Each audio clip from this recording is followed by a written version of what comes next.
Welcome to Ancient Wisdom, a sanctuary where timeless wisdom guides you into deep, restful sleep. Let the wisdom of the ages quiet your mind, ease your worries, and carry you gently into the night. If you're here to relax, reflect, and drift into peaceful slumber, you're exactly where you need to be.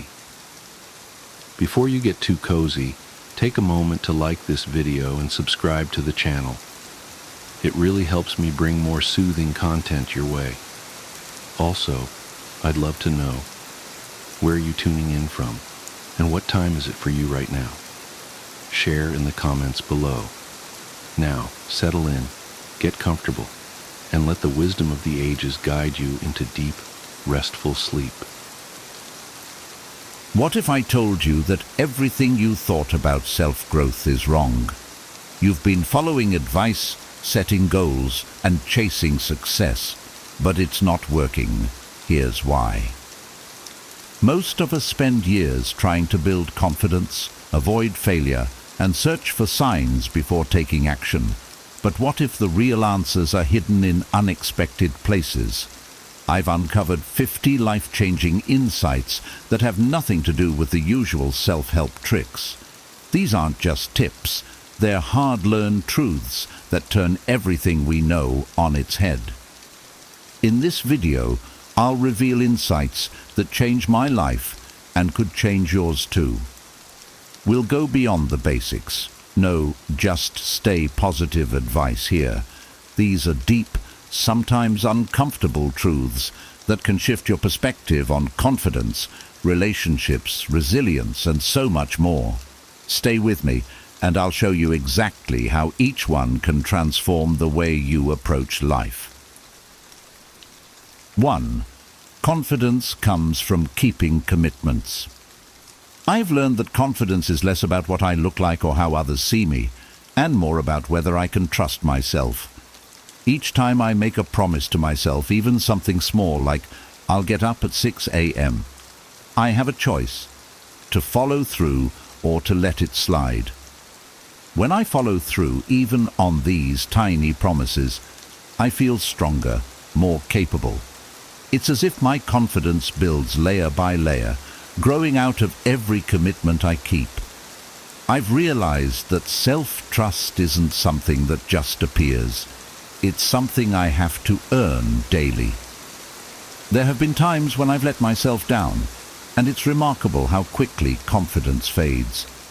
Maybe I told myself I'd hit the gym 3 times this week, but by Friday, I made excuses. Each broken promise left a little dent in my self-respect.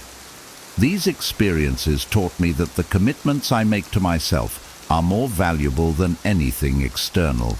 I could win compliments, success, and recognition, but if I'm not honoring my own word, none of that really builds true confidence. Confidence, I've come to see, isn't about being perfect or fearless. It's about being reliable to myself. So I started small, setting realistic goals I knew I could meet, and building from there. Now I find myself setting bigger, more exciting goals, knowing that I have the strength to see them through. Each commitment kept is a quiet victory, a reminder that I can trust myself no matter what life throws my way. 2. Seek problems. Don't avoid them. I used to be a champion problem avoider. If there was a way to sidestep a challenge or a tricky situation, I'd find it. At first, this approach felt like it kept my life running smoothly. No big disruptions, no uncomfortable confrontations. But gradually, I noticed something unsettling. Without challenges, I wasn't growing. I was staying within the boundaries of what I already knew and could handle. The problem with that was, I'd reached a plateau. I wasn't stretching myself, and that lack of growth started to feel like stagnation. One day, I decided to face a small problem head-on, a work project that had intimidated me for months. Instead of dodging the responsibility, I dove in, learning as I went, even when it felt messy. I made mistakes, but I kept pushing forward. When I finally completed the project, I felt a surge of pride. It wasn't perfect, but I'd done it, and I could feel that my confidence had grown just by confronting the challenge. That experience shifted my entire perspective on problems. Since then, I've tried to see problems not as roadblocks, but as invitations to grow. Now, when I encounter a challenge, I remind myself that overcoming it will make me stronger and wiser. It's not always easy, and sometimes I still feel tempted to run. But I know that if I avoid the problem, I'll be missing out on growth. Every problem has something valuable to teach me, and facing them head-on has made me more resilient, adaptable, and open to change. I'm realizing that growth rarely happens in my comfort zone, and while that can be uncomfortable, it's also exhilarating. Seeking out problems to solve has become my way of embracing life's opportunities for growth. 3. Dedicate a decade, not a day. I used to be obsessed with instant results. Whether it was fitness, career goals, or even learning new skills, I'd go all in for a few days or weeks, expecting to see drastic changes. When things didn't shift as quickly as I'd hoped, I'd get frustrated and quit. It felt like I was putting in so much effort with nothing to show for it, and that mentality kept me on a cycle of short bursts and burnouts. But one day, I came across the idea of dedicating a decade to my goals rather than just a day or a week. At first, it seemed excessive. Why would I need to think that far ahead? But when I tried this approach, I felt a massive weight lift off my shoulders. Suddenly, I wasn't in a hurry. I had time to make mistakes, adjust, and keep moving forward without the pressure to succeed immediately. I started small, focusing on daily habits rather than immediate results. I knew I didn't need to make drastic changes overnight. Embracing this long-term view changed everything. Instead of getting disheartened by small setbacks, I began to see them as part of the process. I learned that true transformation requires patience, and progress isn't always visible day by day. When I look back over the months and years, though, I can see how far I've come. Now I remind myself to be patient and consistent, trusting that every small effort compounds over time. This shift in mindset has allowed me to pursue my goals without the constant feeling of urgency. Dedicating myself for the long haul has taught me that time, persistence, and consistency can create powerful results, far beyond what any quick fix could ever accomplish. 4. Don't dim your light. For a long time, I tried to keep parts of myself hidden. I was cautious about celebrating my achievements or expressing my dreams around others, fearing that I'd make them uncomfortable or come across as arrogant. So, I learned to downplay my strengths and stay quiet about my goals, thinking it was better to blend in. I convinced myself that keeping a low profile was a way of staying humble, but over time, I started feeling unfulfilled and invisible in my own life. One day, I realized that by dimming my light, I was betraying myself. I wasn't being honest with who I was or who I wanted to become. I was shrinking myself to fit into spaces where I wasn't celebrated or encouraged. This self-censorship wasn't protecting anyone's feelings. It was only holding me back from my potential and preventing others from seeing the real me. I finally asked myself, what's wrong with shining my light? I want to be proud of my growth and my dreams without feeling guilty. Since then, I've decided to embrace my light fully. I share my aspirations and my successes openly, knowing that those who truly care about me will support me. I've also noticed that when I'm unapologetically myself, I attract people who resonate with my energy and who inspire me to grow even further. My light, I've come to realize, isn't meant to dim. It's meant to shine as a reminder to myself, and maybe even to others, that it's okay to take up space in the world. Choosing to live fully and shine has been liberating. I no longer hide parts of myself for anyone's comfort.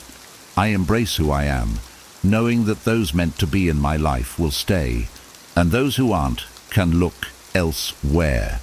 My light is my gift to the world, and I'm no longer afraid to let it shine.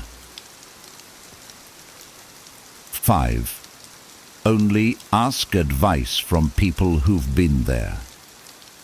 I used to ask advice from just about anyone willing to listen. Friends, family, even acquaintances who seemed to have it together. I thought more opinions would mean better guidance, but I quickly realized that too many conflicting perspectives left me feeling overwhelmed and unsure of which direction to take. Even worse, I sometimes got advice from people who hadn't achieved the goals I was aiming for, and that often led me down paths that didn't align with my true intentions. After some reflection, I realized that seeking advice is like choosing a map for a journey. I need to pick one that's already been traveled by someone who's reached the destination I want to go to. If I'm looking to build a business, I should ask advice from successful entrepreneurs, not people who've never taken that risk. The same goes for other areas of life: health, relationships, personal growth. Only those who have walked the path can truly understand its nuances and offer insights based on real experience. Now, I'm more selective with whose advice I seek. I focus on finding mentors or people who've achieved what I aspire to achieve. I've also learned that it's okay to ignore well-meaning advice from people who don't fully understand my goals. This approach has not only saved me time, but has also given me more confidence in my choices. When I ask advice now, I feel assured that I'm getting insights from someone who understands my journey and can guide me effectively. I trust my path more and feel grounded in my decisions, knowing I'm following guidance that's aligned with my goals. 6. Keep a journal. I used to think journaling was just for recording the big events or accomplishments in life. I never thought about using it as a tool for self-reflection or emotional processing. But one day, feeling overwhelmed and unable to make sense of my thoughts, I decided to give journaling a try. I opened a notebook and just started writing everything that was on my mind. No filter, no judgment. By the time I finished, I felt lighter, as if I had cleared space in my mind. That experience showed me that journaling could be more than just a record of life. It could be a powerful tool for self-understanding. Since then, I've made journaling a regular part of my routine. I use it to set goals, reflect on my experiences, and process emotions that I don't always feel comfortable sharing with others. It's a private space where I can be completely honest with myself. I write about my fears, my dreams, and my progress, no matter how small. Some days my entries are long and detailed. Other days, they're just a few lines. But each entry helps me track my growth, see patterns in my thinking, and clarify what I truly want in life. Journaling has taught me the value of self-reflection. I can look back on past entries and see how far I've come, recognize the challenges I've overcome, and notice areas where I still want to grow. It's a grounding practice that reminds me of my journey and keeps me connected to my goals. Now my journal is a trusted companion, a safe space that encourages me to be honest, intentional, and constantly evolving. 7. Normalize leaving people in their reality. There was a time when I would get so frustrated with people who didn't see things the way I did. Whether it was a friend making questionable choices or a family member stuck in a negative cycle, I felt compelled to help them see things my way. I'd give advice, try to fix things and feel frustrated when they didn't change. But over time, I realized something important. I was spending too much energy trying to change others instead of focusing on my own growth. Now, I understand that everyone has their own reality, shaped by experiences, beliefs, and choices. I've learned to respect that, even if I don't agree with it. Instead of feeling responsible for others' choices, I'm learning to let people be exactly who they are, where they are. This shift has been freeing. It doesn't mean I don't care about them, but it does mean I can set boundaries and focus on my own path. Letting go of the urge to change people has allowed me to experience more peace in my relationships.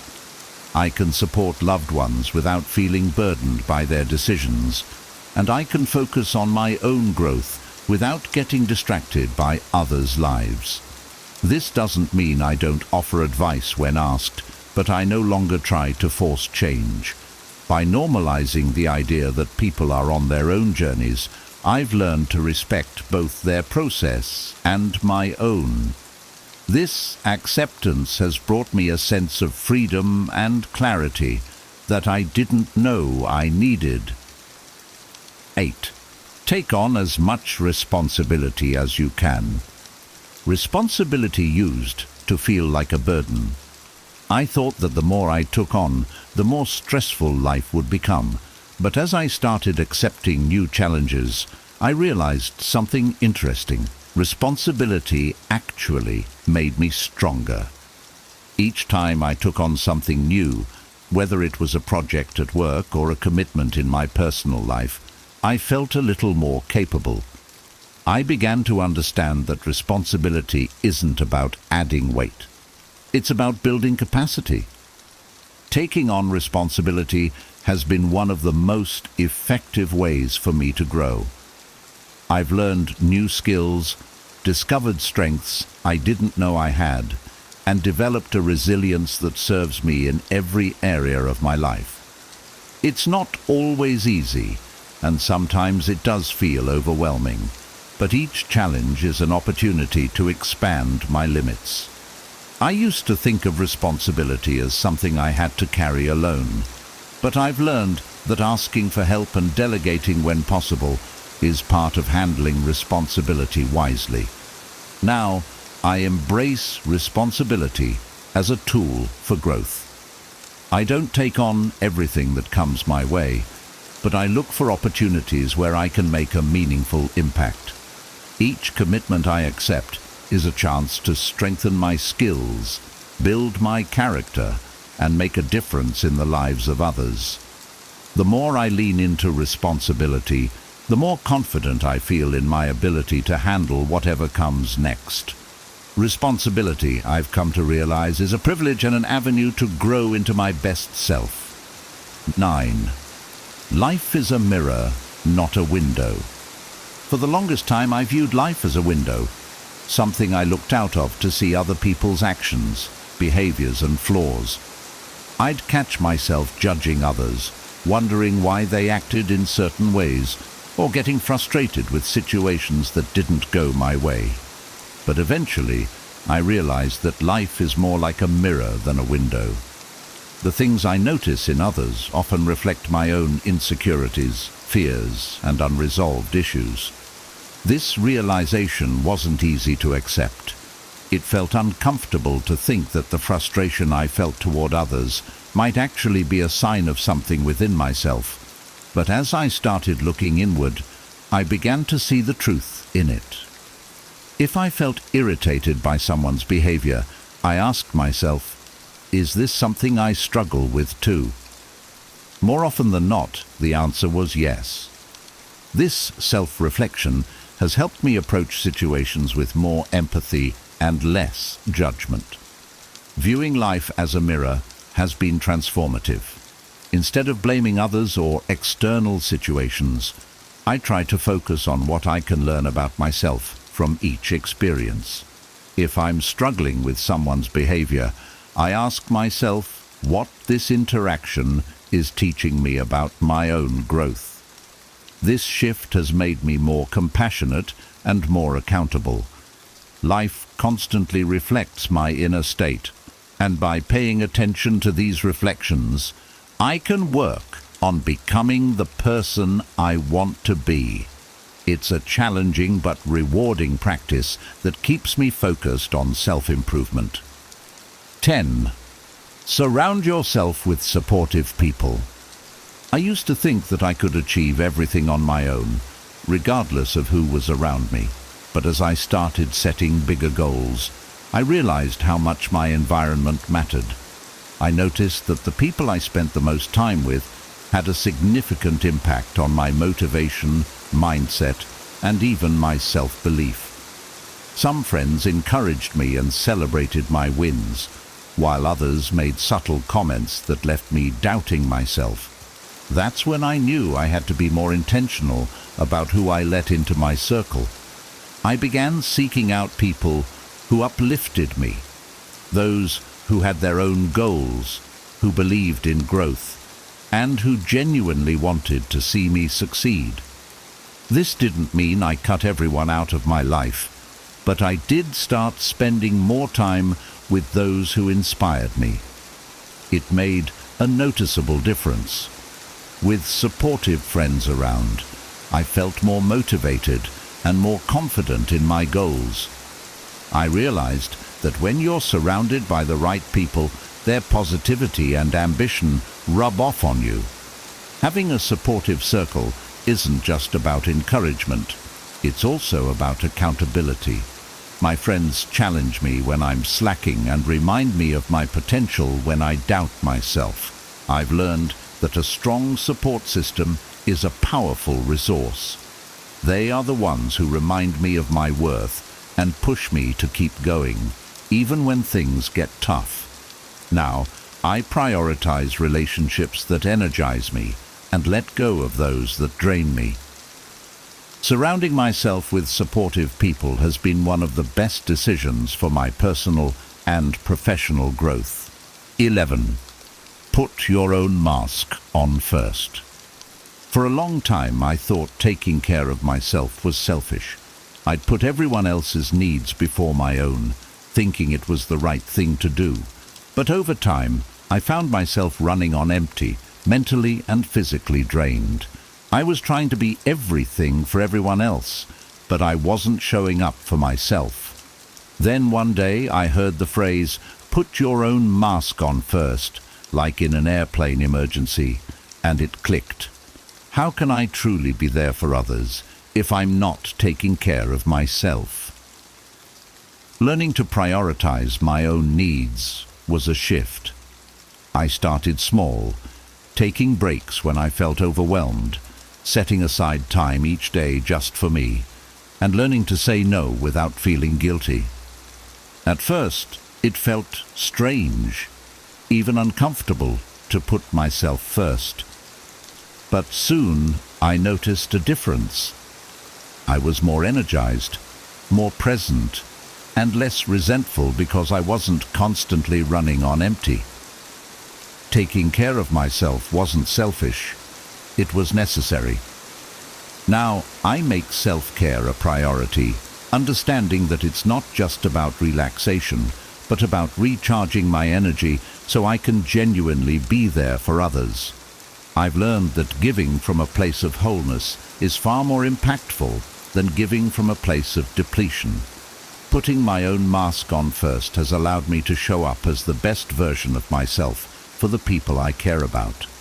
I can support others with genuine compassion because I've taken care of my own well-being first. 12. Never too late to change. There were times I felt stuck in life, convinced it was too late to make a big change. Whether it was career goals, personal habits, or learning something new, I had this limiting belief that the opportunity had passed. But then, I started noticing stories of people who transformed their lives at all ages. Some started businesses in their 40s, others went back to school in their 60s. I began to realize that change doesn't come with an expiration date. When I finally embraced this mindset, I felt a newfound freedom. I stopped holding myself back with the excuse of, "It's too late." Instead, I started asking, "What's stopping me?" I took my first steps toward the changes I wanted, and it was empowering. At first, progress was slow and self-doubt crept in, but I reminded myself that every day is a chance to start anew. Each small step built on the last, and eventually I looked back and realized I'd made real progress. Now, whenever I feel too late to pursue a dream or change a habit, I remind myself that life is always moving forward, and it's never too late to jump on board. I've learned to embrace the journey at my own pace, knowing that change can happen at any stage. The best time to start is now, and I'm no longer waiting for the perfect time or feeling constrained by my past decisions. I have the power to change at any moment, and that realization is both liberating and empowering. 13. Treat your body like gold. For years I took my health for granted.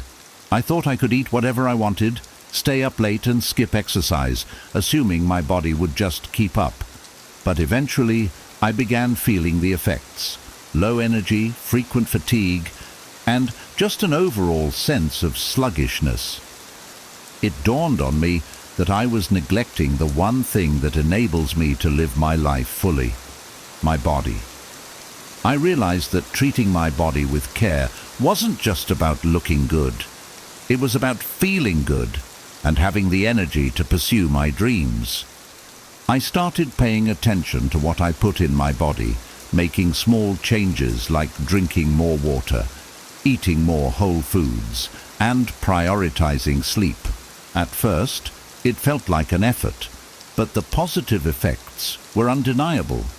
My energy improved, my mood lifted, and I felt more present in my daily life. I began to see my body as a valuable asset that needed nurturing, not as something that could be neglected and taken for granted. Now, I treat my body like gold. I prioritize movement, make conscious food choices, and value rest just as much as productivity. This shift has been transformative. I have the energy and clarity to take on new challenges, and I feel more aligned with my goals because I'm taking care of the vessel that carries me through life. Treating my body with respect has reminded me that health isn't a chore. It's an investment in the quality of my life. And there's nothing more empowering than feeling strong, capable, and ready for whatever life brings. 14. Start investing early. For the longest time, I thought investing was something you did when you were older or had a lot of money. I'd put it off, thinking I'd get to it one day. But the more I learned about finances, the more I realized that time is one of the biggest advantages in investing. Starting early, even with a small amount, allows my money to grow exponentially over the years. That was a powerful realization. When I finally started investing, I didn't have a lot to contribute, but I took the leap. I set up a small automatic contribution to a fund, and though it felt like a minor step, I was amazed at how quickly it added up. Month after month, I could see the progress, and it gave me a sense of security and control over my financial future. The earlier I started, the more time my investments had to grow, and that's a huge advantage I'm grateful to have. Now, I'm passionate about financial literacy, and I encourage others to start investing as soon as possible, even if it's just a small amount. Watching my savings grow over time has taught me that investing isn't about having a huge sum. It's about being consistent and patient. I feel more empowered knowing that I'm preparing for my future, and that each small investment today will bring me greater freedom and security down the road. Starting early was one of the best decisions I've made. and I'm glad I didn't wait for the perfect time to begin. 15. Assume positive intent. I used to get defensive quickly. If someone said something that felt critical or came across the wrong way, I'd immediately assume they were being negative or trying to undermine me. It caused tension in my relationships and often left me feeling anxious or upset over things that might have been unintentional. But one day I read about assuming positive intent, the idea of giving people the benefit of the doubt, and I decided to give it a try. The next time a friend made a comment that felt off, I paused and told myself, maybe they didn't mean it that way. Instead of reacting, I asked for clarification. To my surprise, the conversation went smoothly, and I realized I'd misinterpreted their words. That moment taught me that assuming positive intent can change the entire tone of an interaction. It allows me to stay calm and focus on understanding rather than reacting. Now, whenever I feel triggered by someone's words or actions, I remind myself to assume they have good intentions. This shift has improved my relationships and reduced my stress. I've found that most people aren't out to harm or criticize. They're just expressing themselves, and sometimes things get lost in communication. By assuming positive intent, I can approach situations with empathy and curiosity rather than defensiveness. It's made me a better listener and helped me build stronger connections. Plus, it's a lot more peaceful to give people the benefit of the doubt and focus on understanding instead of assuming the worst. 16. Don't blame others. I used to spend a lot of time pointing fingers.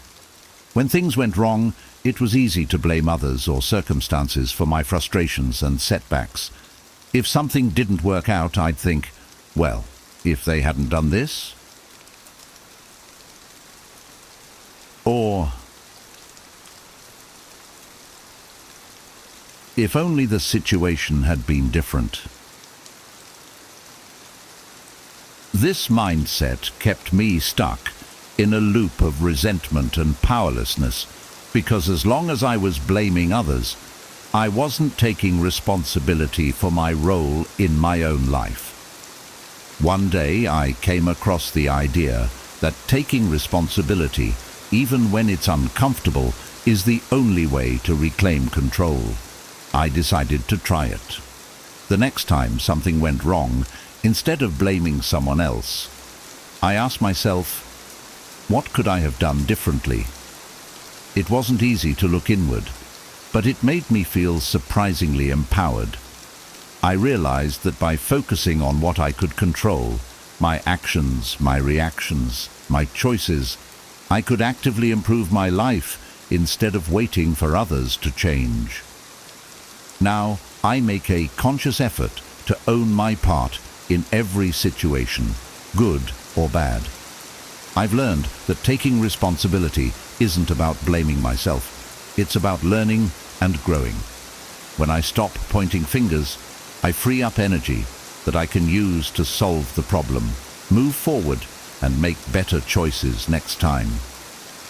This mindset shift has given me a new sense of freedom and control over my life. I feel more capable and less like a victim of circumstance, knowing that I have the power to create change through my own actions. 17. Your new life will cost you your old one. This realization hit me hard. For a long time, I wanted to change my life, but wasn't willing to let go of my old habits and routines. I wanted the results without the sacrifices. I'd cling to my comfort zone, expecting transformation to happen without having to give anything up. But one day, I had to face the truth. If I wanted a new life, I had to be willing to let go of the old one. The habits, the mindsets, and even some relationships that no longer aligned with my vision had to go.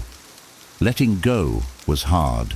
I had to stop spending time with people who weren't on the same path and stop wasting time on distractions that didn't support my goals. It felt lonely and uncomfortable at first, but I knew I had to make room for the new life I wanted.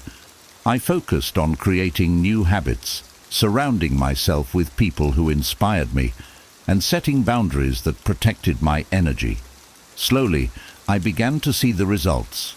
My old life was fading, and I was stepping into a new, more fulfilling one. Now, I embrace the idea that growth requires letting go. It's no longer something I fear, but something I see as necessary. When I feel resistance to change, I remind myself that my new life won't fit if I'm still holding on to my old ways. I've learned to trust the process of releasing what no longer serves me. The more I let go, the more space I create for new opportunities, experiences, and growth. My new life is worth the sacrifices, and I'm willing to keep evolving to reach my fullest potential. 18. Take risks on real-life experiences, not your phone. I used to spend hours scrolling through social media, watching other people's lives unfold. It was like I was living through a screen, missing out on real experiences because I was too busy watching others have them. The endless scrolling left me feeling empty and envious, wondering why my life didn't look as exciting as the images on my feed. But then I realized I was giving all my time and energy to my phone instead of my own life. So I decided to take a risk. I started putting my phone down and looking for real-world experiences. I signed up for classes, explored new places, and tried things I'd been curious about for ages. The first few times, I felt awkward, even anxious. But with each new experience, I felt more alive. I was creating memories, not just watching someone else's highlight reel. The more I invested in real life, the less I felt the need to check my phone constantly.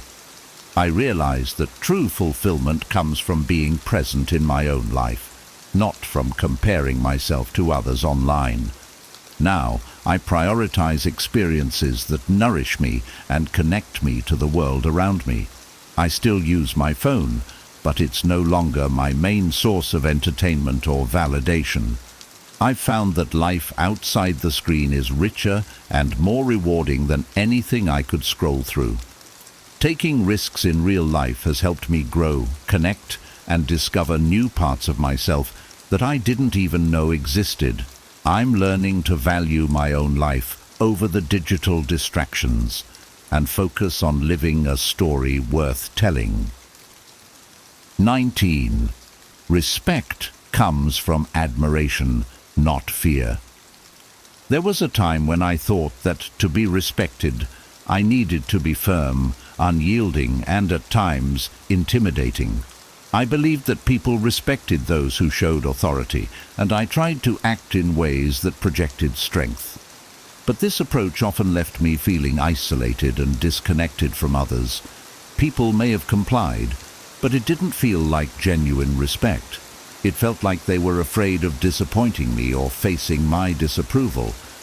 It took time, but I eventually learned that true respect comes from admiration, not fear. The people I respected most weren't those who intimidated me. They were those who inspired me. They led by example, showed kindness, and treated others with empathy. They didn't demand respect. They earned it by being people of integrity, character, and humility. This realization shifted how I approached my own relationships. I started focusing on building respect through trust and kindness rather than authority. Now, I try to lead with empathy and understanding. I aim to inspire others by being authentic, dependable, and compassionate, rather than trying to command respect through authority. The connections I build are stronger and more genuine. People respond to me not out of fear, but because they see me as someone they can trust and admire. Respect rooted in admiration has a powerful, lasting effect, and it creates bonds that are much deeper and more meaningful than any form of intimidation ever could. 20. Tell people about themselves. I used to assume that people already knew their strengths, and I rarely gave compliments or pointed out their positive qualities. But one day, a friend told me how much they appreciated a small compliment I'd given them months earlier. It was something I barely remembered saying, yet it had made a lasting impact on them. That's when I realized how powerful it is to remind people of their strengths and qualities. Often, they don't see themselves the way others do, and a few kind words can lift them up in ways we may never understand. Since then, I've made it a point to tell people what I admire about them. I'll acknowledge a friend's resilience, a colleague's creativity, or a family member's kindness. I don't wait for a special occasion or assume they already know. It's amazing to see how people light up when they're reminded of their unique qualities. Sometimes I even notice that it encourages them to lean into those strengths even more. This practice has not only deepened my relationships, but has also made me more appreciative and observant. I find myself looking for the good in others, and it feels good to uplift them. Now, I understand that telling people about themselves isn't just a nice gesture.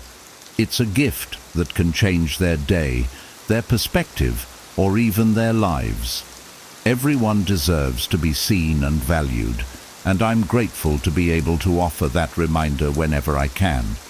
It's a simple habit that brings a lot of positivity and connection into my life and the lives of others. Avoid gossip and drama. For a long time I found myself drawn into gossip and drama without even realizing it. Whether it was at work, with friends, or even online, I'd get pulled into conversations about other people's lives, judging or speculating about their choices. It felt harmless at first, even entertaining, but over time I noticed it had a negative effect on my mood and mindset. I was spending energy on things that didn't matter and had no impact on my own life. I started feeling drained and more focused on negativity than positivity. One day, I decided to step back and take a break from these kinds of conversations.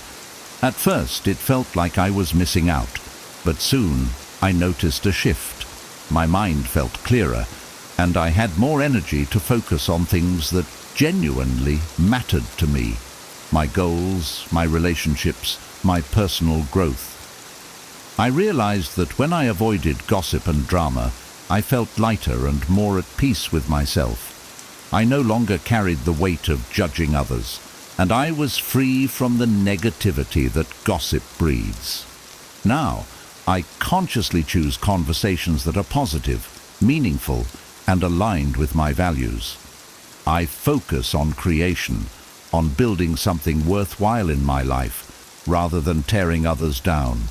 This shift has not only improved my mindset, but has also attracted more like-minded people into my life. I feel happier, more grounded, and more focused on what truly matters. Avoiding gossip and drama has allowed me to cultivate a sense of peace and purpose, and I'm grateful for the clarity and positivity it brings. 22. Improving yourself. Daily is the best addiction. For a while I chased different distractions to escape boredom, social media, television, even shopping. It filled the time but left me feeling empty afterward. Then I decided to try something different, making self-improvement my daily focus. At first it was simple things like reading a few pages of a book, practicing mindfulness, or working out. But as I kept at it, I started to crave this feeling of growth. It became a positive addiction, one where every day I aimed to be just a little better than I was yesterday. This focus on self-improvement transformed my perspective on life. I started setting goals, tracking my progress, and celebrating my wins, no matter how small. I saw how these tiny daily improvements built up over time, creating real, noticeable change in my life. I became more confident, more capable, and more resilient. I stopped looking for quick fixes or external validation because I was already fulfilled by the progress I was making internally. Now, self-improvement is a core part of my life. Each day, I look forward to learning something new, practicing a skill, or working on a personal goal. This daily dedication to growth brings purpose to my routines and adds depth to my life. I'm proud of the person I'm becoming, and I'm excited to see where this journey of self-improvement will lead. Choosing to improve myself every day has been one of the best decisions I've ever made, and I can't imagine going back to a life without it. 23. Learn to say no. For years, I struggled with saying no. I'd say yes to everything. Favors, invitations, projects, because I didn't want to disappoint anyone. I thought being helpful and accommodating was a good thing, but I soon realized it was costing me my time, energy, and, often, my peace of mind. I'd end up overwhelmed with little time left for myself or my priorities. I was stretching myself thin to please everyone else, and it was exhausting. One day, I decided to set boundaries and start saying no to things that didn't align with my goals or well-being. At first, it was difficult. I felt guilty and worried about how others would react. But gradually, I realized that every no was actually a yes to something more meaningful. My own time, my own peace, my own priorities. Saying no didn't make me selfish. It made me intentional about where I directed my energy. Now I see the power of saying no. I'm more focused, more in control, and much less stressed. I've learned that setting boundaries isn't about shutting people out. It's about honoring myself. When I say no to distractions, I'm able to give my best to the things that truly matter. It's a liberating feeling, and it has allowed me to live a more balanced, fulfilling life. I've come to understand that no is a complete sentence, and I'm grateful for the freedom it brings. 24. Be cautious with debt. In my early years, I didn't think twice about debt. It seemed like everyone had it, and it felt like an easy way to get what I wanted without having to wait. I'd use credit for things I didn't necessarily need, thinking I could pay it off later. But as the debt piled up, I began to feel the weight of it. The interest accumulated, the payments grew, and I realized that what once felt like freedom was now a burden that limited my choices. I decided to educate myself on finances and realized that not all debt is equal. There's good debt that can be an investment in my future, like a mortgage or student loan. And there's bad debt, like consumer debt, on things that don't appreciate in value. This knowledge changed the way I approached spending and borrowing. I made a plan to pay off my consumer debt, focusing on living within my means and saving for things I truly needed or wanted. Now, I approach debt with caution and intention. I no longer use credit as an extension of my income, but as a tool for building a stable future.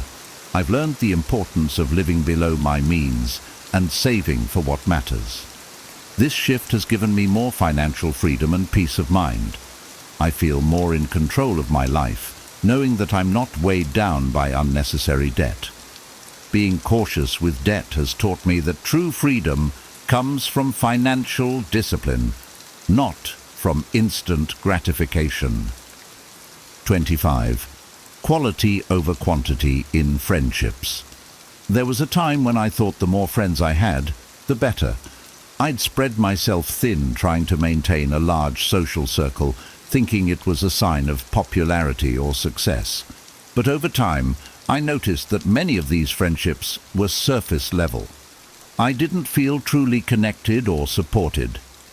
I found myself feeling lonely even when surrounded by people because I lacked genuine, meaningful connections. Then I started focusing on the quality of my friendships rather than the quantity.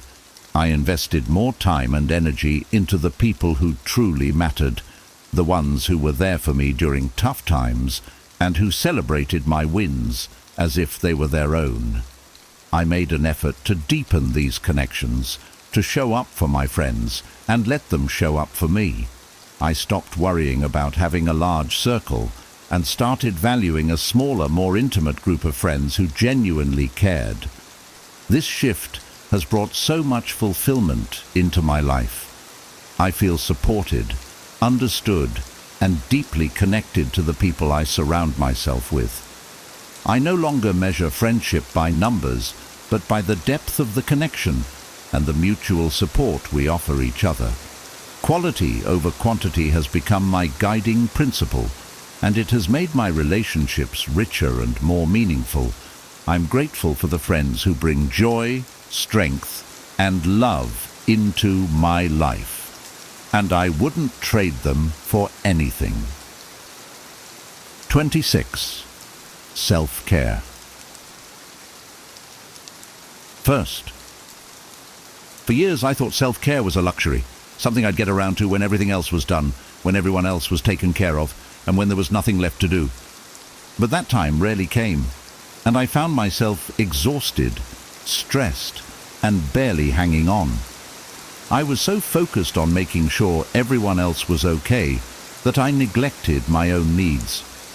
Eventually, I hit a breaking point and realized that I couldn't keep giving from an empty cup. I started making self-care a priority, even if it felt selfish at first. I carved out time each day to do something for myself, whether it was a few minutes of meditation, a walk outside, or reading a book. I noticed that as I took better care of myself, I had more energy, patience, and focus to give to others. Self-care wasn't selfish. It was necessary for me to show up as the best version of myself in every area of my life. Now, I see self-care as the foundation of everything I do. It's not just about bubble baths or treats. It's about nourishing my mind, body, and spirit so I can handle life's demands with resilience and grace. Putting self-care first has made me a better friend, partner, and professional. I've learned that taking care of myself isn't about indulgence. It's about giving myself the tools I need to thrive. When I'm at my best, I can give my best. And that's a gift not only to myself, but to everyone around me. 27. Fear gives bad advice. Fear used to be a constant presence in my decision-making. It would creep in whenever I was on the edge of something new or challenging, whispering doubts and worst-case scenarios. I listened to it, thinking it was protecting me from failure or embarrassment. But over time, I realized that fear wasn't helping me. It was holding me back. The more I listened to fear, the more opportunities I missed, the more dreams I put on hold, and the smaller my life became. One day, I decided to stop letting fear call the shots. I started questioning it, asking, is this fear real, or is it just my mind trying to keep me comfortable? More often than not, I found that fear was based on assumptions or exaggerated possibilities rather than actual threats. I began to notice that when I pushed past my fears, I experienced growth, excitement, and fulfillment. Fear had been limiting my life, and I was ready to break free. Now, I acknowledge fear when it arises, but I don't let it drive my decisions. I remind myself that fear isn't always rational, and it's okay to feel it while still moving forward. I've learned that courage isn't the absence of fear, it's taking action in spite of it. Embracing this mindset has allowed me to step into new experiences, take risks, and live a life that's full rather than safe. Fear may still be there, but now I see it for what it is. A poor advisor that I no longer take seriously. 28. Be willing to be misunderstood. For a long time, I sought validation in everything I did. I wanted people to understand my choices, my goals, and my dreams. I thought that if I explained myself enough, others would see things my way. But the more I tried to get people to understand me, the more frustrated I became. Not everyone shared my perspective or my vision, and their doubts and criticisms began to weigh on me. I realized that I was holding myself back, fearing their misunderstanding more than I valued my own path. That's when I learned to accept that being misunderstood is often part of pursuing something unique or ambitious. I stopped explaining myself to everyone and started focusing on what mattered to me. Not everyone would get it, and that was okay. I had to be willing to stand firm in my choices, even if others didn't agree or understand. This shift gave me a newfound sense of freedom and confidence. I didn't need approval from everyone around me. I just needed to believe in myself. Now, I embrace being misunderstood as a sign that I'm following my own path, not someone else's. I've learned that staying true to myself is more important than gaining others' approval. This perspective has made me stronger and more resilient, allowing me to pursue my dreams without fear of judgment. Being willing to be misunderstood has taught me the value of self-acceptance and the power of listening to my own voice, regardless of the noise around me. 29. Get rid of all your vices. For a long time, I held on to certain vices, small habits that I knew weren't good for me, but felt harmless enough. Maybe it was procrastination, binge-watching shows, or relying on unhealthy foods for comfort. These habits felt like small indulgences, a way to escape or unwind. But over time, I noticed they were taking a toll. They were distractions that kept me from facing reality, from reaching my goals, and from living my best life. Each vice, however small, was holding me back in subtle but powerful ways. One day, I decided to take a closer look at these habits and ask myself, is this really helping me? The answer was almost always no. I started letting go of one vice at a time, replacing it with healthier habits that aligned with the life I wanted to build. At first, it was challenging. I missed the comfort of my old routines. But as I let go of these vices, I felt lighter, more focused, and more in control of my life. Now, I make a conscious effort to live free from vices that drain my energy and limit my potential. I'm not perfect, but I'm committed to replacing old habits with ones that nurture my growth and well-being. Getting rid of my vices has taught me that true freedom comes from discipline, and that the small sacrifices I make today create space for a more fulfilling tomorrow. Letting go of what doesn't serve me has allowed me to step into a life that feels aligned, purposeful, and genuinely satisfying. 30. Prioritize a regular sleep schedule. For a long time, I viewed sleep as something that could be sacrificed for productivity. I'd stay up late, thinking I could get more done, only to wake up feeling exhausted and dragging through the day. My productivity suffered, my mood was low, and my health started to take a hit. It became clear that skimping on sleep wasn't helping me. It was actually holding me back. I realized that prioritizing sleep wasn't a luxury. It was a necessity for my well-being and success. So, I made the commitment to prioritize a regular sleep schedule. I set a consistent bedtime and focused on creating a relaxing evening routine to help me wind down. At first, it was difficult to break old habits, but the benefits were undeniable. With a full night's sleep, I woke up feeling refreshed, focused, and ready to tackle my day. My energy levels were more stable, my productivity improved, and I felt better both mentally and physically. Now, I see sleep as a non-negotiable part of my self-care routine. It's the foundation of my health, my energy, and my ability to show up fully each day. Prioritizing sleep has taught me that rest isn't a weakness. It's a strength that fuels everything else in my life. By committing to a regular sleep schedule, I've gained a renewed sense of vitality and balance. I'm no longer sacrificing my well-being for temporary productivity. Instead, I'm investing in rest as a way to create lasting success and happiness. 31. Learn the art of persuasion. I used to think persuasion was just about getting others to agree with me. I'd approach conversations with a goal of convincing people that my perspective was right, but it rarely worked out the way I wanted.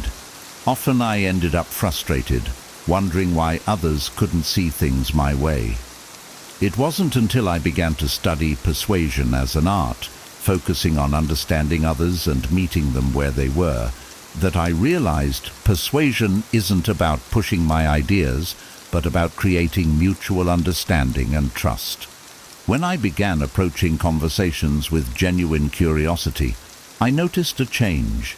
Instead of trying to win, I started listening more, asking questions, and trying to see things from the other person's perspective. This shift helped me connect more deeply, and I found that people were more open to hearing my thoughts when they felt respected and understood. Persuasion became less about making my case and more about guiding people toward common ground. Now, I see persuasion as a skill that requires empathy, patience, and respect. It's about building relationships, not just arguments. I've learned that when I focus on connecting and understanding, people are naturally more receptive to my ideas. This approach has improved my relationships, my professional life, and my confidence. I no longer view persuasion as a way to control conversations, but as a way to foster cooperation, collaboration, and positive change. The art of persuasion has taught me the power of kindness and the importance of listening, and it's made me a better communicator in every area of my life. 32. Embrace failure as learning. I used to fear failure like it was the worst thing that could happen. If I failed at something, I'd beat myself up, feeling embarrassed and defeated. I'd go over my mistakes, wondering why I couldn't get it right the first time. But after experiencing several setbacks, I began to see that failure was actually one of my greatest teachers. Each time I failed, I learned something new about myself, about what didn't work, and about how to improve. Embracing failure didn't come naturally. I had to change my mindset and start seeing mistakes as stepping stones rather than dead ends. Instead of asking, "Why did this go wrong?" I started asking, "What can I learn from this?" This simple shift transformed how I approached challenges. I became less afraid of taking risks and more willing to try things, knowing that even if I failed, I'd come out stronger and wiser. Now, I view failure as an essential part of growth. I see each setback as an opportunity to refine my approach and gain new insights. I no longer let failure define me. Instead, I let it guide me toward a better path. Embracing failure as learning has made me more resilient, more open to challenges, and more optimistic about my journey.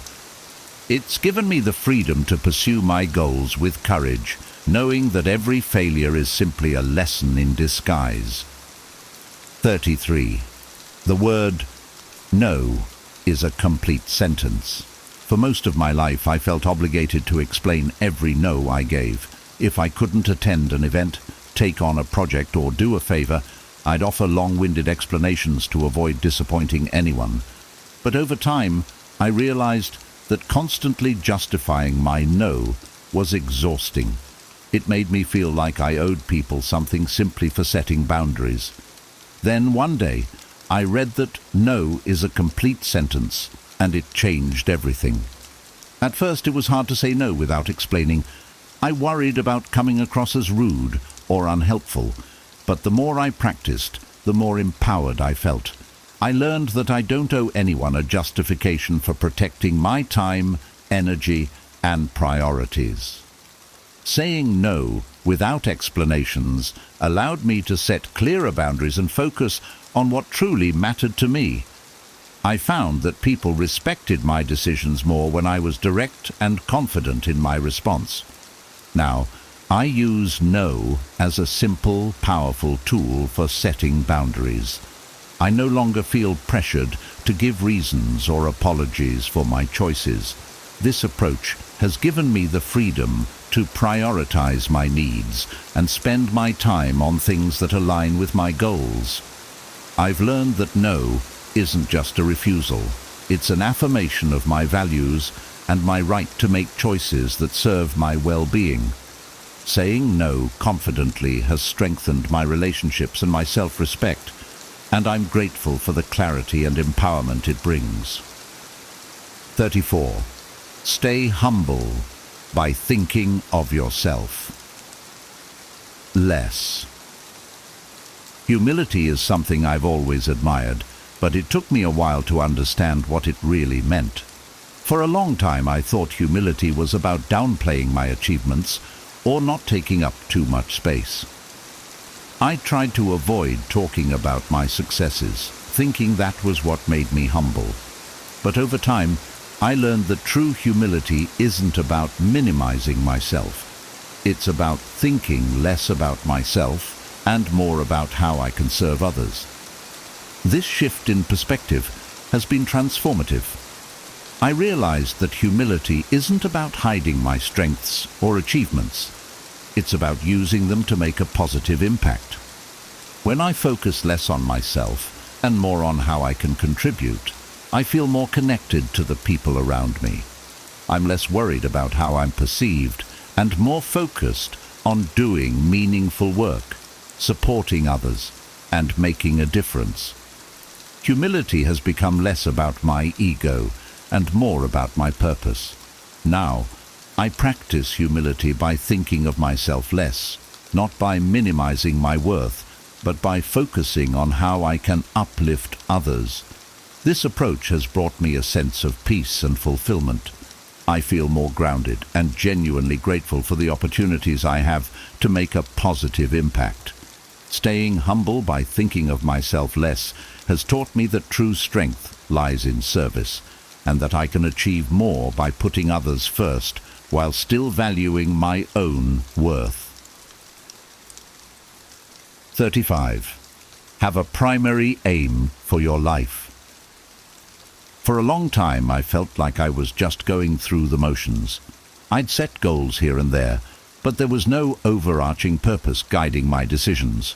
I was busy, but felt like I was wandering without direction. Then I came across the concept of having a primary aim, a clear purpose or guiding vision for my life. I realized that I needed something bigger than individual goals, something that would give my life meaning and direction. Setting a primary aim took some deep reflection. I thought about what truly mattered to me, what kind of person I wanted to become, and how I wanted to impact the world.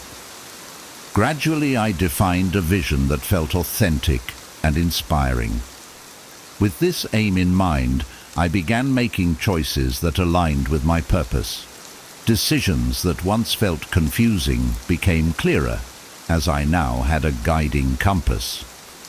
Having a primary aim has given my life focus and motivation. It's not about having all the answers or a rigid plan. It's about having a sense of direction that helps me stay aligned with what truly matters. Now I feel more fulfilled and energized because I'm working towards something meaningful. My primary aim keeps me grounded and reminds me of the bigger picture, even during challenging times. This purpose has become a source of strength, guiding me forward with clarity and conviction. 36. Stop reading books. Start studying them. I used to read books at a rapid pace, moving from one to the next without giving myself time to truly absorb the lessons. I'd finish a book, feel inspired for a moment, and then quickly move on, forgetting much of what I'd just learned. Eventually I realized that I wasn't getting as much value from books as I could. Reading was supposed to be enriching, but my approach wasn't allowing the knowledge to stick or make a real impact. So, I decided to try something different. Instead of racing through books, I'd study them. I'd take notes, reflect on the key points, and consider how each lesson could apply to my own life. I began rereading certain passages and even discussing the material with friends or colleagues. This approach transformed my reading experience.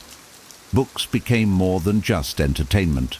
They became tools for personal growth and sources of wisdom that I could carry with me long after I'd turned the last page. Now, I approach books as mentors rather than just stories. I don't rush to finish.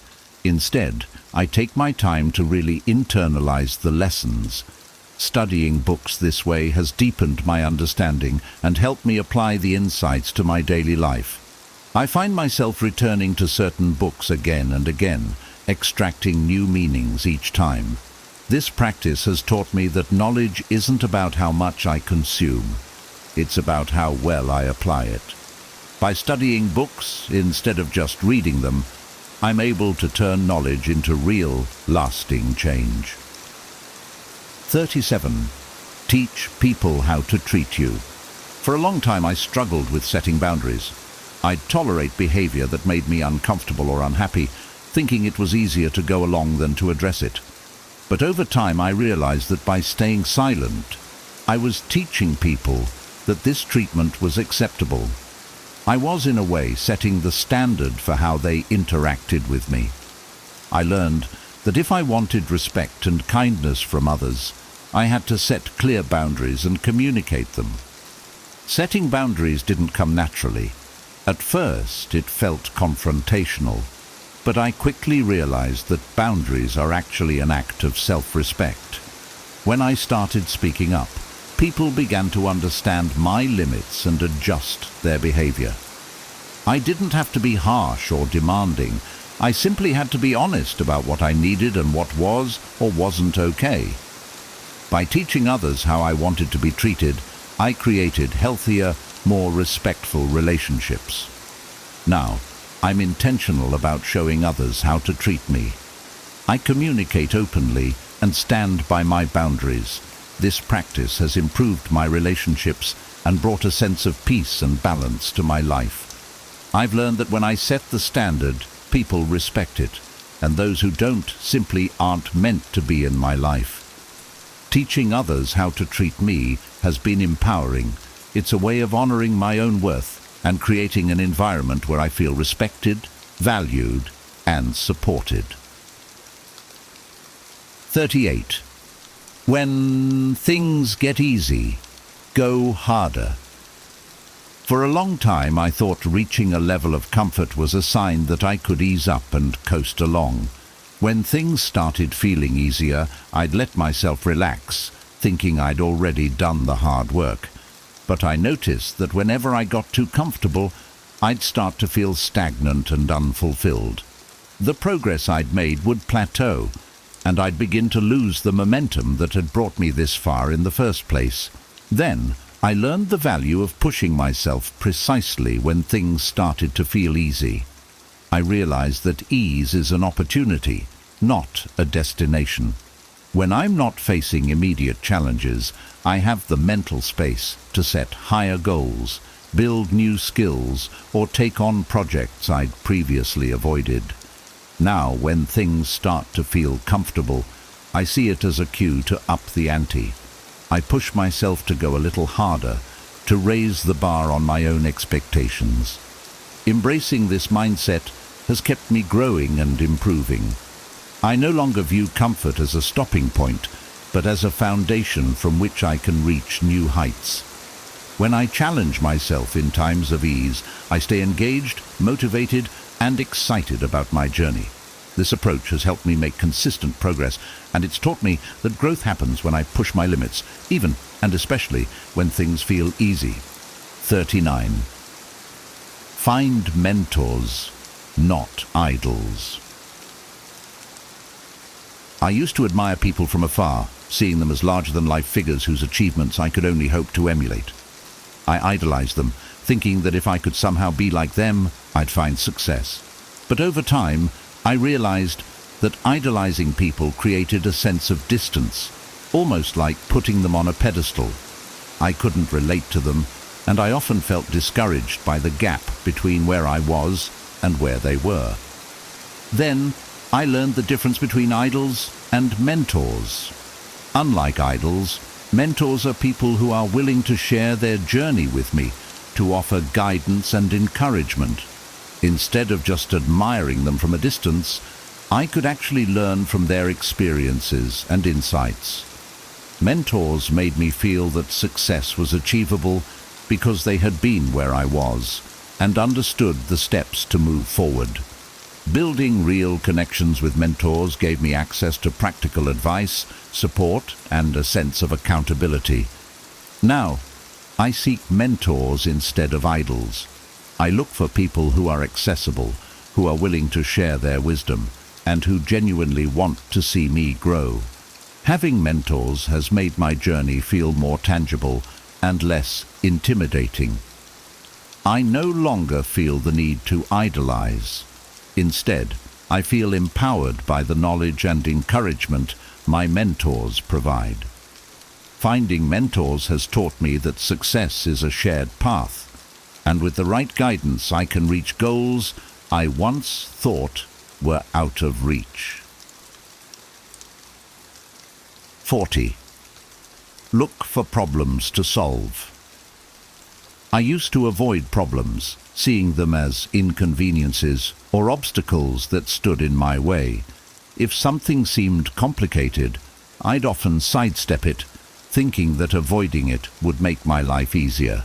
But eventually, I realized that every problem I encountered had a hidden opportunity within it, a chance to learn, grow, and create something valuable. I began to see that solving problems wasn't a burden. It was a pathway to meaningful progress. Once I adopted this mindset, I actively started looking for problems to solve, both in my personal life and in my work. I began to ask, how can I make this better? Or, what solutions could create a positive impact? This approach not only made me more proactive, but also helped me discover talents and strengths I didn't know I had. Each problem I solved boosted my confidence and expanded my capabilities. Now, I view problems as opportunities for growth and contribution. I'm no longer afraid of challenges or setbacks. I welcome them as chances to make a difference and build my skills. This mindset has made my life more fulfilling and has shown me that the more problems I solve, the more capable I become.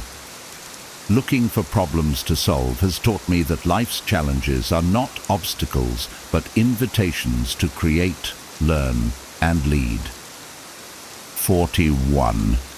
Confidence comes from integrity. For a long time, I thought confidence was something I could gain from external achievements, winning an award, getting recognition, or receiving praise. But while these moments felt good, the confidence they brought was often fleeting. I realized that true confidence didn't come from how others viewed me. It came from how I viewed myself, and that self-respect was built on one thing: integrity. Integrity means keeping the promises I make to myself, even when no one is watching. It's about doing what I say I'll do, following through on my goals, and acting in line with my values. When I uphold my own standards, I feel a quiet sense of pride that no one can take away. There's something incredibly grounding about knowing that I can trust myself, that I'm someone who does what they say they will. This inner trust is the foundation of true confidence. Now, I focus less on external validation and more on aligning my actions with my values. I know that as long as I'm acting with integrity, I can be proud of myself, no matter the outcome. This shift has given me a lasting confidence that doesn't depend on others' opinions or approval. By living in alignment with my values, I've built a confidence rooted in self-respect, and it's one of the most empowering transformations I've ever experienced. 42. Embrace imperfect beginnings. For the longest time, I hesitated to start anything unless I felt completely prepared. I'd wait until everything was perfectly lined up. The timing, the resources, the knowledge.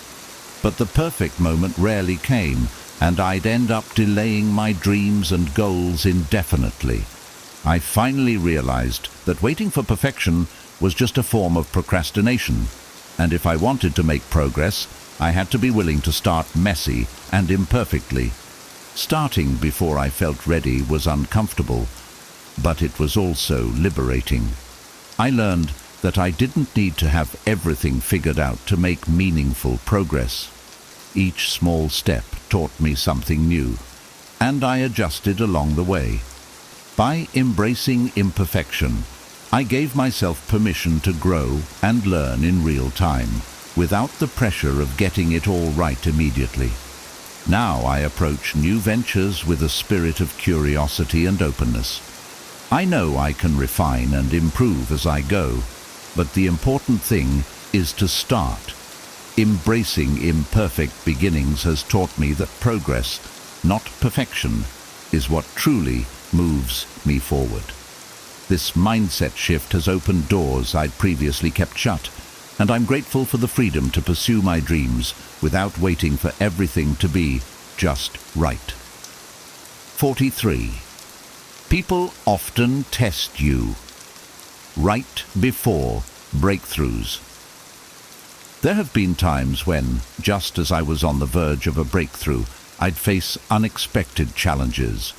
People would question my choices, criticize my progress, or test my resolve in ways that made me doubt myself.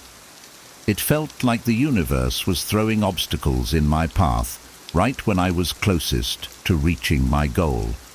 But over time, I came to realize that these tests weren't setbacks. They were signals that I was about to level up. Now, whenever I'm met with resistance or doubt, I take it as a sign that I'm on the right path. I remind myself that breakthroughs often come after moments of intense challenge, and these tests are there to help me grow stronger and more resilient. Instead of backing down, I lean into the discomfort, knowing that on the other side is the progress I've been working toward. This perspective has changed how I handle adversity. When I feel tested, I don't see it as a reason to quit. I see it as proof that I'm pushing beyond my comfort zone. Embracing these tests has allowed me to break through barriers I once thought were impossible. I've learned that the greatest rewards often come after the hardest challenges, and I'm willing to stay the course, knowing that my perseverance will pay off. 44. Set boundaries for self-respect.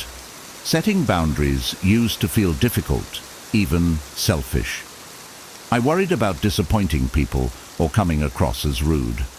But as I continued to put others' needs before my own, I realized that I was losing respect for myself. I was constantly drained, overcommitted, and feeling resentful.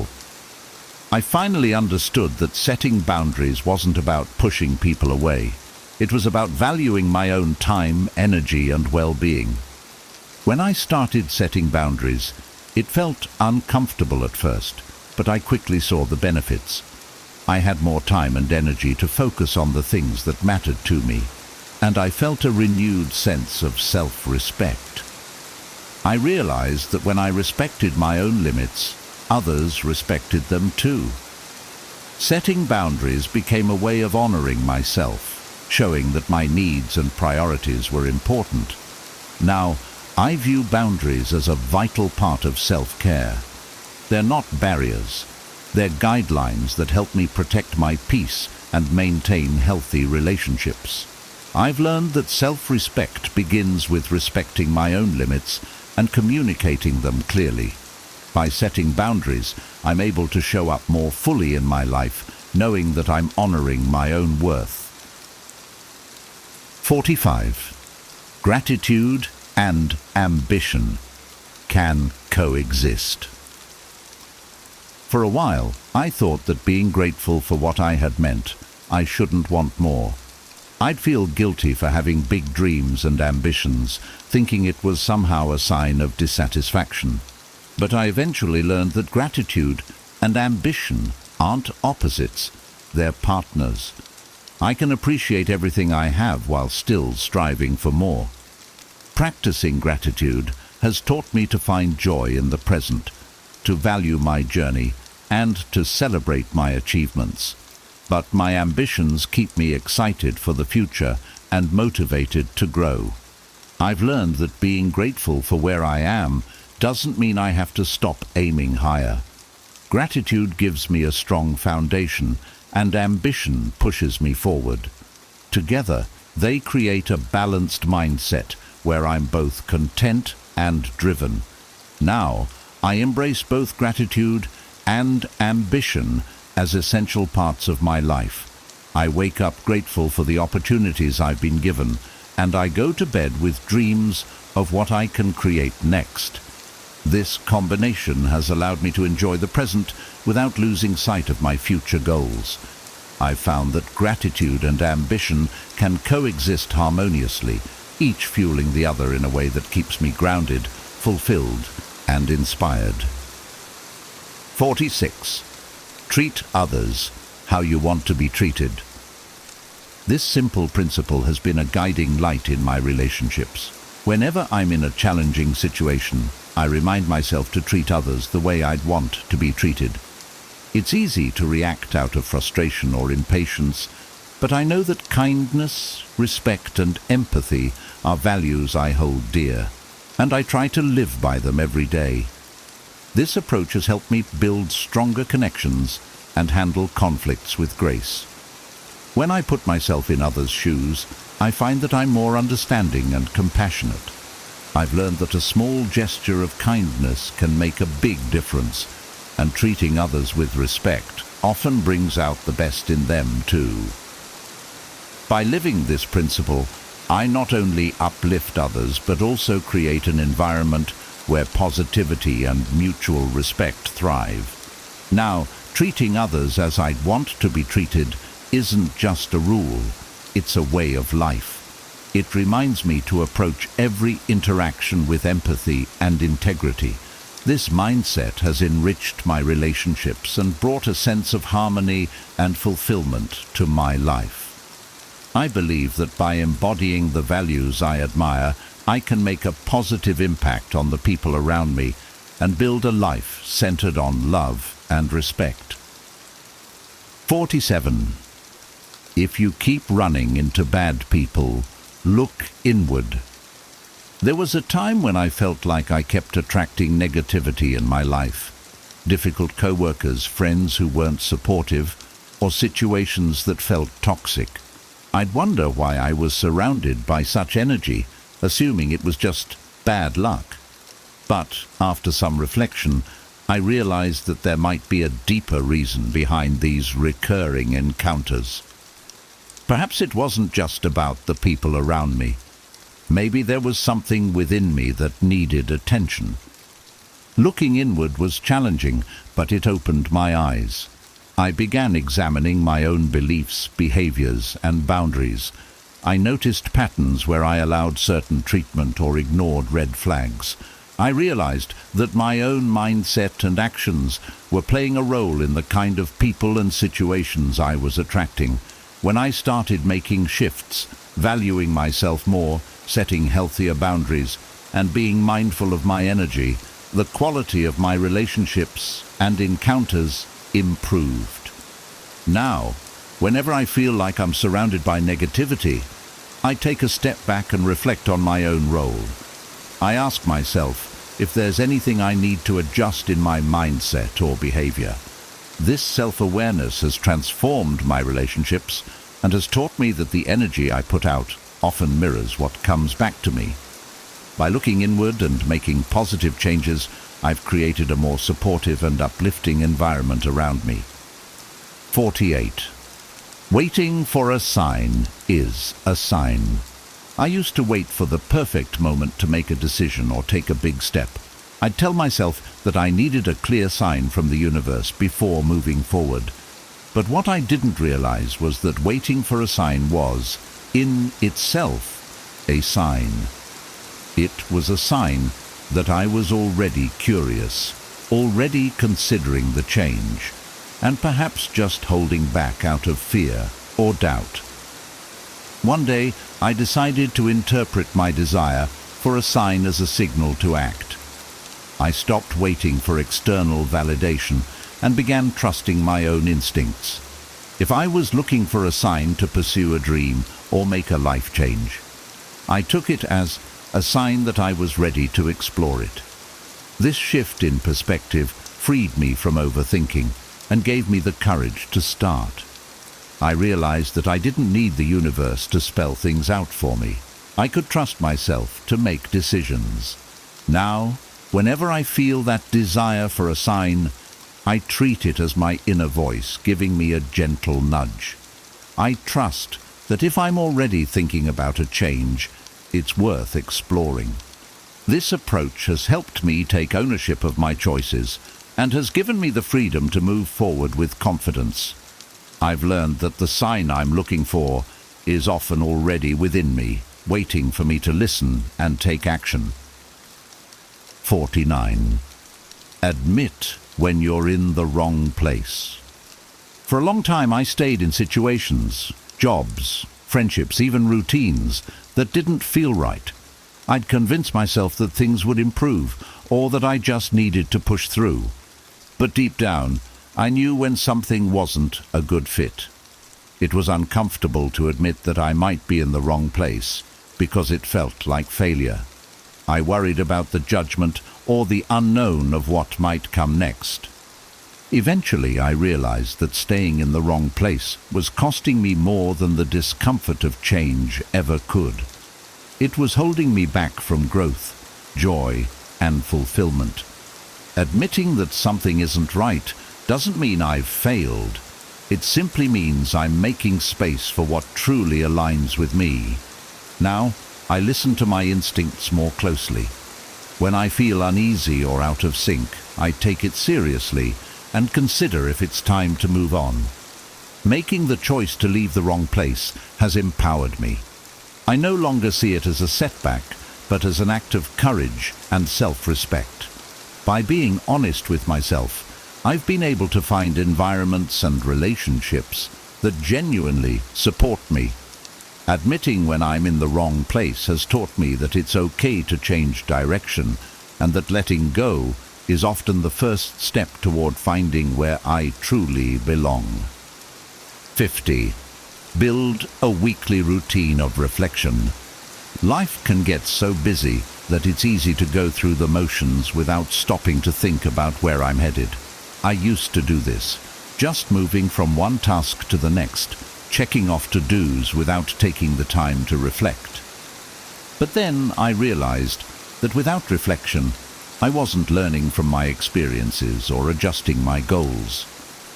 I needed a way to check in with myself and make sure I was living intentionally. So, I decided to create a weekly reflection routine. Every Sunday, I take a little time to review my week, what went well, what I learned, and where I want to improve. I also set intentions for the week ahead, aligning my actions with my long-term goals. This simple habit has brought so much clarity and purpose to my life. Instead of just reacting to circumstances, I feel more in control, more focused, and more aware of my progress. Now, this weekly routine is something I look forward to. It grounds me, gives me perspective, and reminds me of my priorities. Building a routine of reflection has helped me grow, stay on track, and live a life that feels authentic and meaningful. By taking the time to look inward each week, I'm able to stay aligned with my values and continue moving toward the life I truly want. Reflection has become a powerful tool for growth, and I'm grateful for the clarity and intention it brings to my journey. These 50 insights are more than just advice. They're life lessons that can shape the way you approach everything, from relationships to personal growth. Remember, real change doesn't happen overnight, but by embracing these truths, you're already taking the first steps towards a more fulfilling life. Now, I'd love to hear from you. Which insight resonated with you the most? Or do you have a personal takeaway that's helped you along your journey? Share your thoughts in the comments. I read each one, and I'd love to connect with you there. If you found value in this video, please give it a thumbs up, and don't forget to subscribe for more insights that can guide you on your path to growth. And if you know someone who could benefit from these lessons, go ahead and share this video with them. Thanks for watching, and I'll see you in the next one.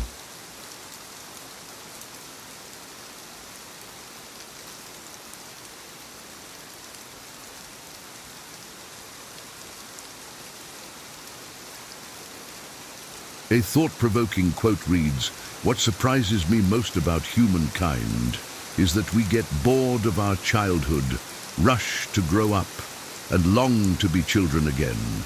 That we lose our health to make money, and then lose money to restore our health. That by thinking anxiously about the future, we forget the present, such that we live in neither the present nor the future. That we live as if we were never going to die, and die as though we've never lived." This quote encapsulates the contradictions and paradoxes inherent in the human experience. While there is no definitive evidence who originated this quote, its message resonates deeply with many because it underscores common struggles and inconsistencies in our lives. The quote addresses several key themes: nostalgia for childhood, prioritizing wealth over health, failing to live in the present, avoiding the reality of mortality, and not fully embracing life. The quote illustrates how we often find ourselves torn between the desire for growth and the longing for the simplicity of childhood. It also highlights our tendency to prioritize financial success over well-being, only to later regret this choice. Additionally, it emphasizes how worrying about the future can prevent us from engaging with the present, and how ignoring our mortality affects how we live. By reflecting on these themes, the quote invites us to examine our lives and choices, encouraging us to align our actions with our deepest values and aspirations. It serves as a reminder to maintain a balanced perspective on life's priorities, stay present, and embrace our finite existence. Ultimately, it encourages us to live more intentionally, aiming for a sense of fulfillment and purpose. In the following sections, we will explore each theme in greater detail, uncovering insights and lessons about the human condition.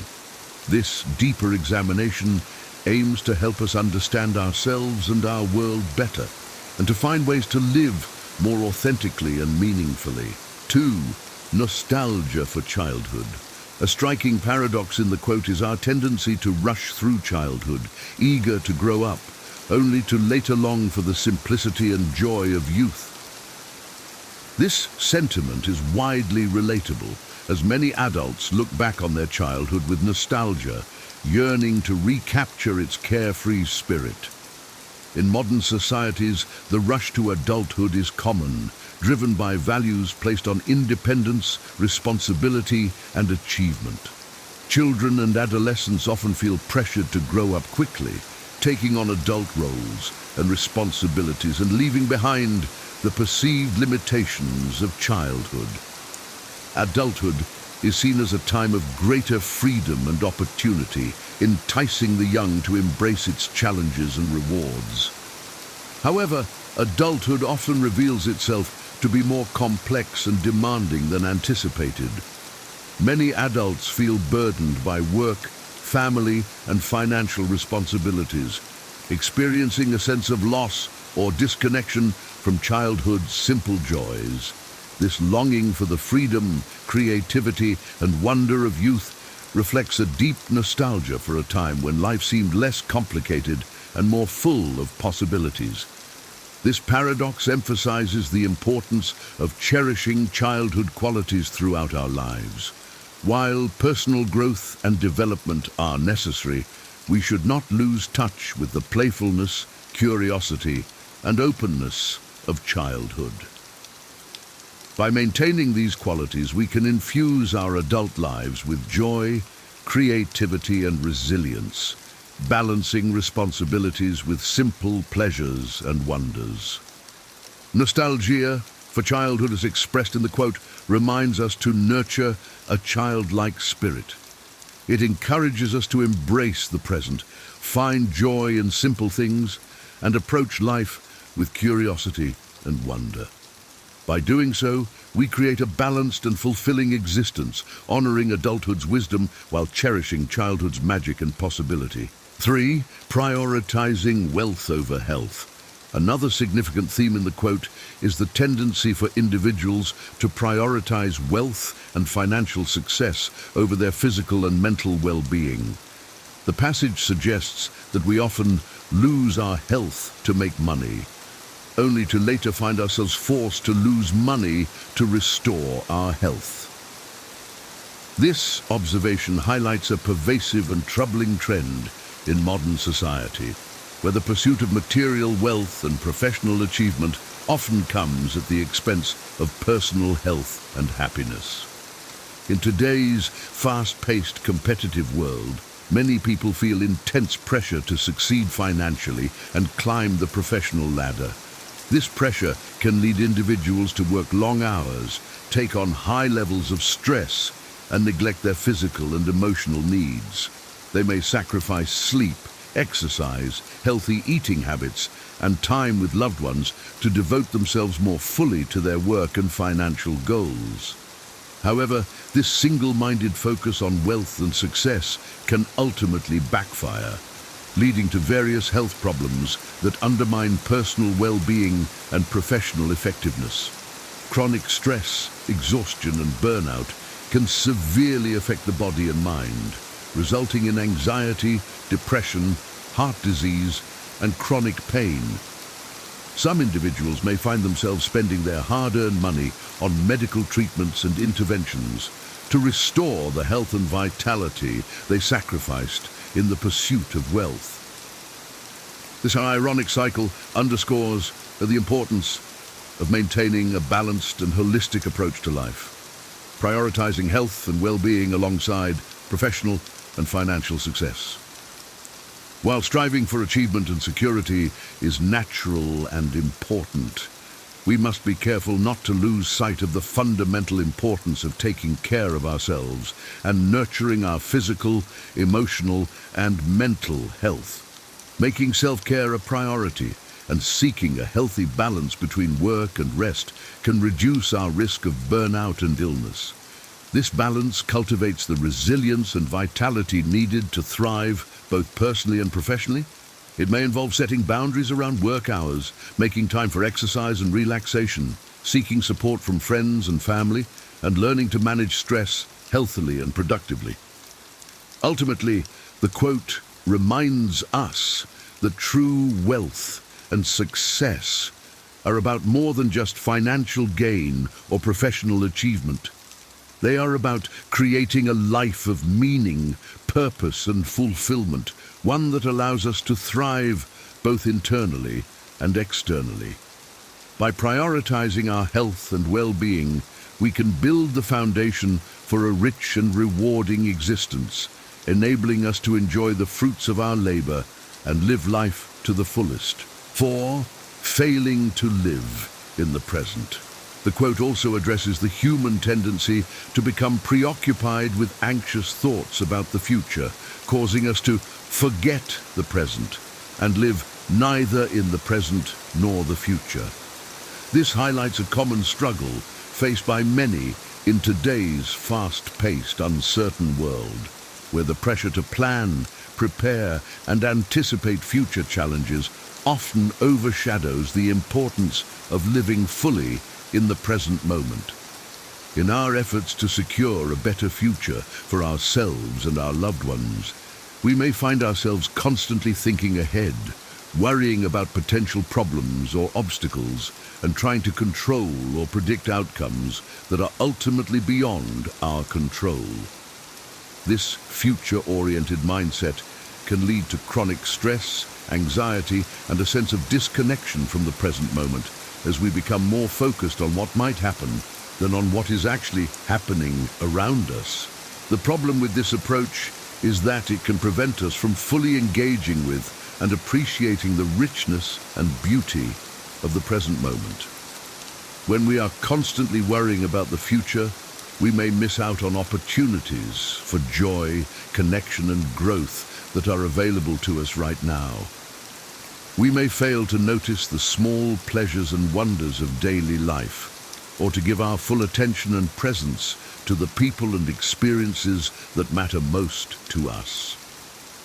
Moreover, living in a state of anxious anticipation can undermine our ability to create a fulfilling future for ourselves. By failing to engage with the present moment, we may miss out on valuable opportunities for learning, growth, and development that could help us build the skills, relationships, and resources needed to thrive in the future. We may also become so paralyzed by fear and uncertainty that we fail to take the necessary risks and actions to pursue our goals and dreams. The solution to this challenge is to cultivate a greater sense of mindfulness and presence in our daily lives. This means learning to notice and appreciate the richness and complexity of the present moment without judgment or distraction. It means developing the ability to observe our thoughts and feelings without getting caught up in them, and to respond to challenges and opportunities with clarity, creativity, and compassion. By practicing mindfulness and presence, we can reduce our stress and anxiety and develop a greater sense of resilience and adaptability in the face of change and uncertainty.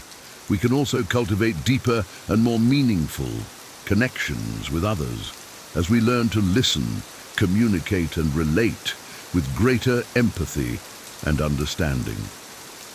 Ultimately, the quote reminds us that true happiness and fulfillment come from living fully and authentically in the present moment, while also working towards a meaningful and purposeful future. By finding a healthy balance between planning and preparation and staying grounded in the here and now, we can create a life that is rich, rewarding, and truly worth living. 5. Failing to confront mortality. One of the most profound and unsettling observations in the quote is the idea that we often live as if we were never going to die, only to find ourselves dying as though we've never lived. This stark contrast highlights a fundamental paradox of the human experience, rooted in our deep-seated fear and avoidance of death, and our reluctance to confront the finite nature of our existence. In many ways, the human tendency to avoid thinking about death is understandable and even adaptive. The awareness of our mortality can be a source of great anxiety, uncertainty, and existential dread, potentially paralyzing us from living fully and freely in the present moment. By pushing thoughts of death out of our conscious awareness, we may feel more able to focus on daily tasks and challenges, maintaining a sense of normalcy and stability in the face of an unknowable future. However, as the quote suggests, avoiding death can profoundly and negatively affect how we live our lives. When we fail to confront our mortality, we may become complacent, detached, or even reckless in our attitudes and behaviors. We may take our lives and relationships for granted, assuming we will always have more time to pursue our goals, express our feelings, or make amends for our mistakes. We may also become more focused on superficial or materialistic pursuits rather than cultivating deeper sources of meaning, purpose, and connection.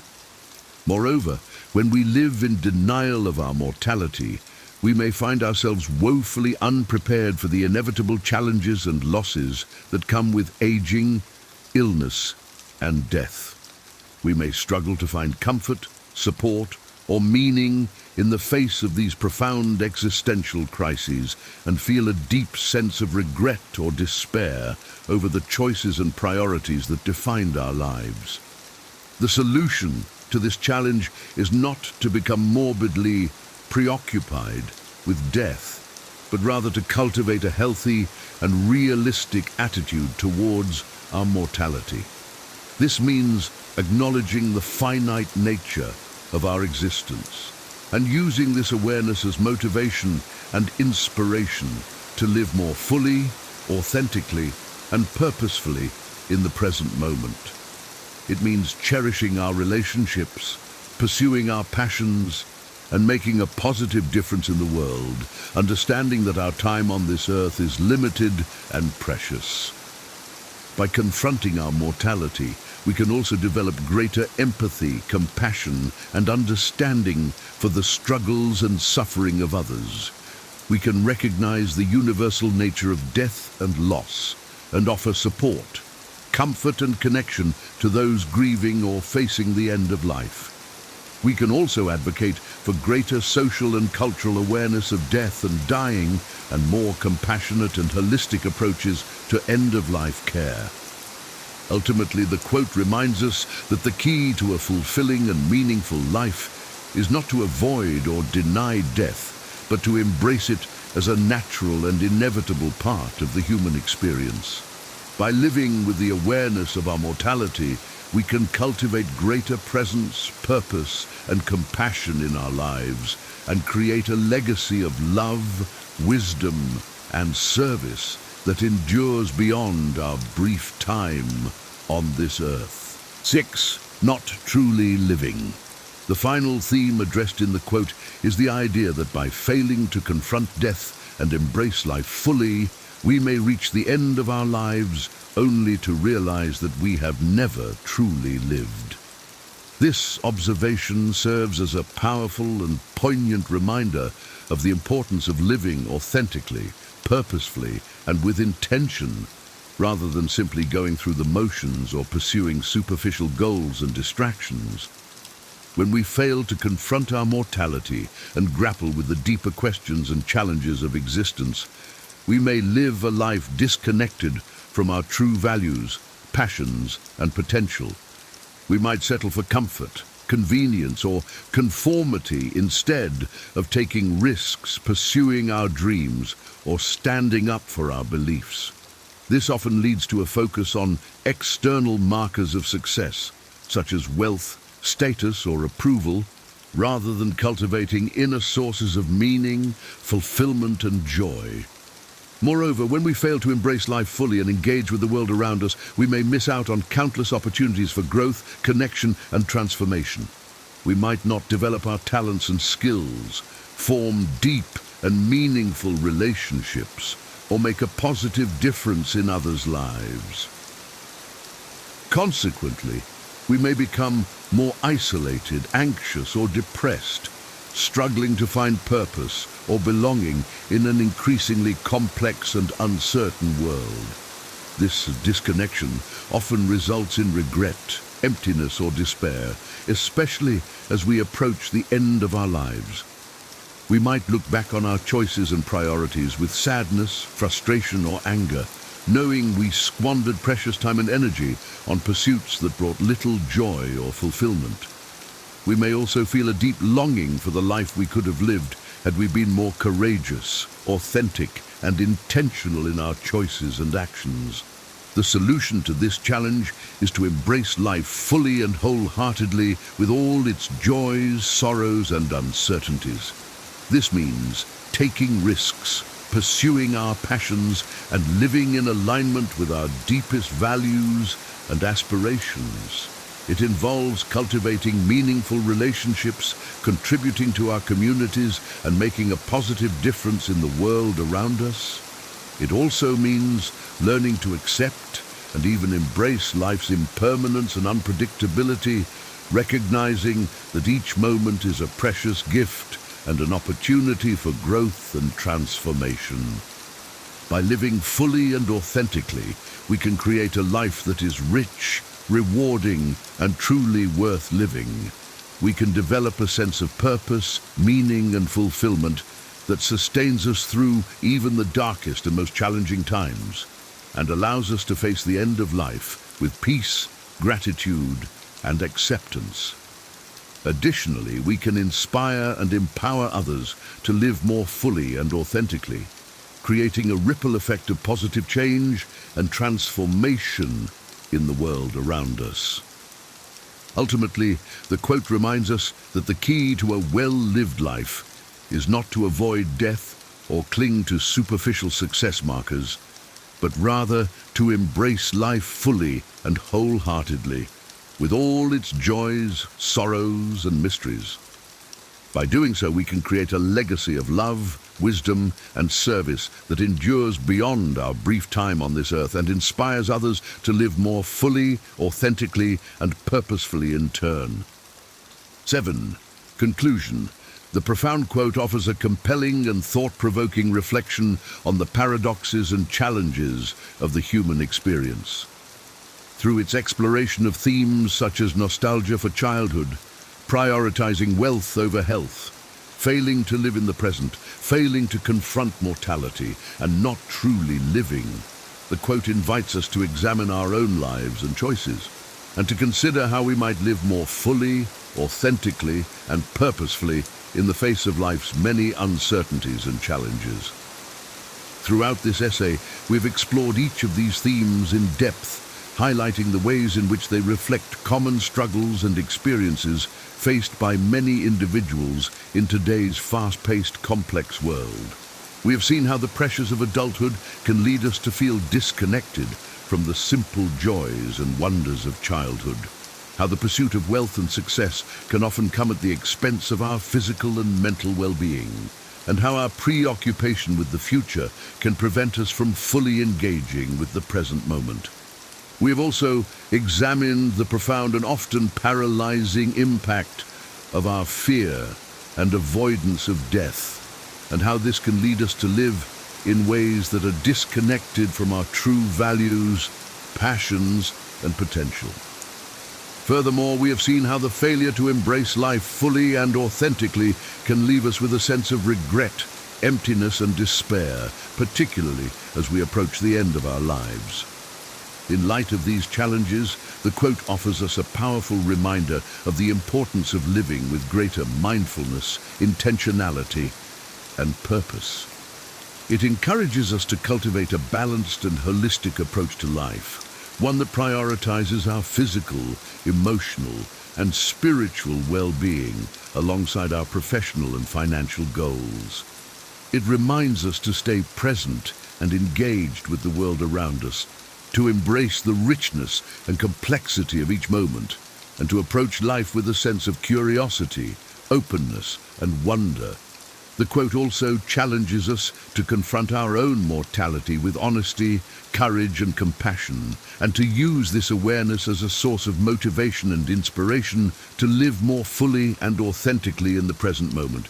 It encourages us to cultivate meaningful relationships, pursue our passions, and make a positive difference in the world, with the understanding that our time on this earth is limited and precious.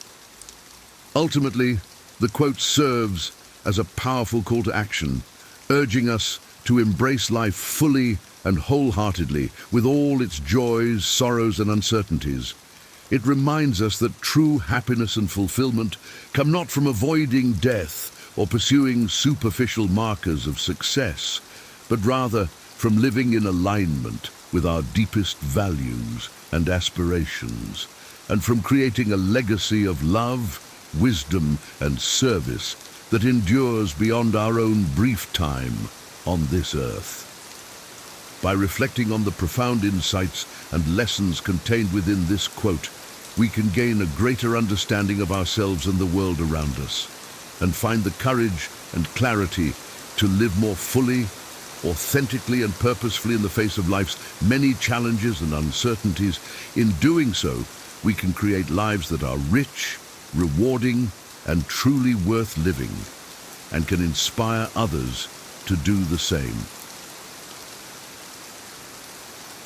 Have you ever felt like an afterthought in someone's life, despite your best efforts to be a priority?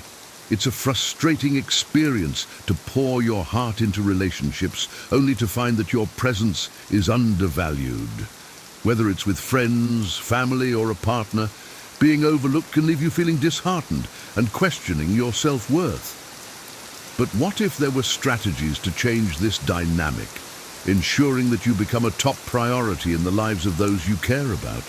In this guide, we will explore 18 powerful psychological strategies, enhanced with vivid examples and anecdotes, to help you transform your relationships and make others appreciate your true value.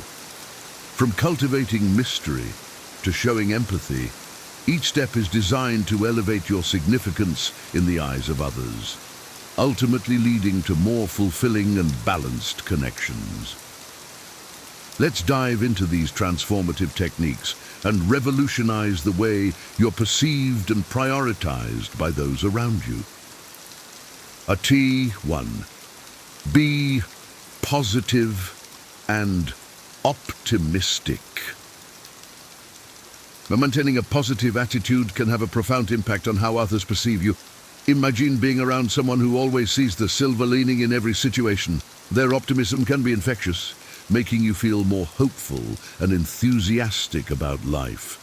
For instance, consider Jane, who always had a smile on her face and a kind word to say. Even during stressful times at work, she remained upbeat, encouraging her colleagues and helping them see the brighter side of things.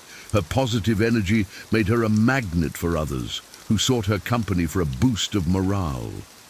By being a source of optimism, you not only improve your own outlook, but also become a person others want to be around, making you a priority in their lives. 2. Allow them to invest in you. Letting others invest time and effort in you creates a sense of commitment and value. Think of how a gardener feels about the plants they've nurtured from seeds. The more they care for them, the more attached they become. Similarly, when people invest their time, energy, or resources into you, they begin to see you as a significant part of their lives. For example, if a friend consistently helps you with a project or spends time teaching you a new skill, they're more likely to value your relationship deeply. This investment builds a stronger bond and ensures you hold a priority position in their lives. 3. Maintain some mystery.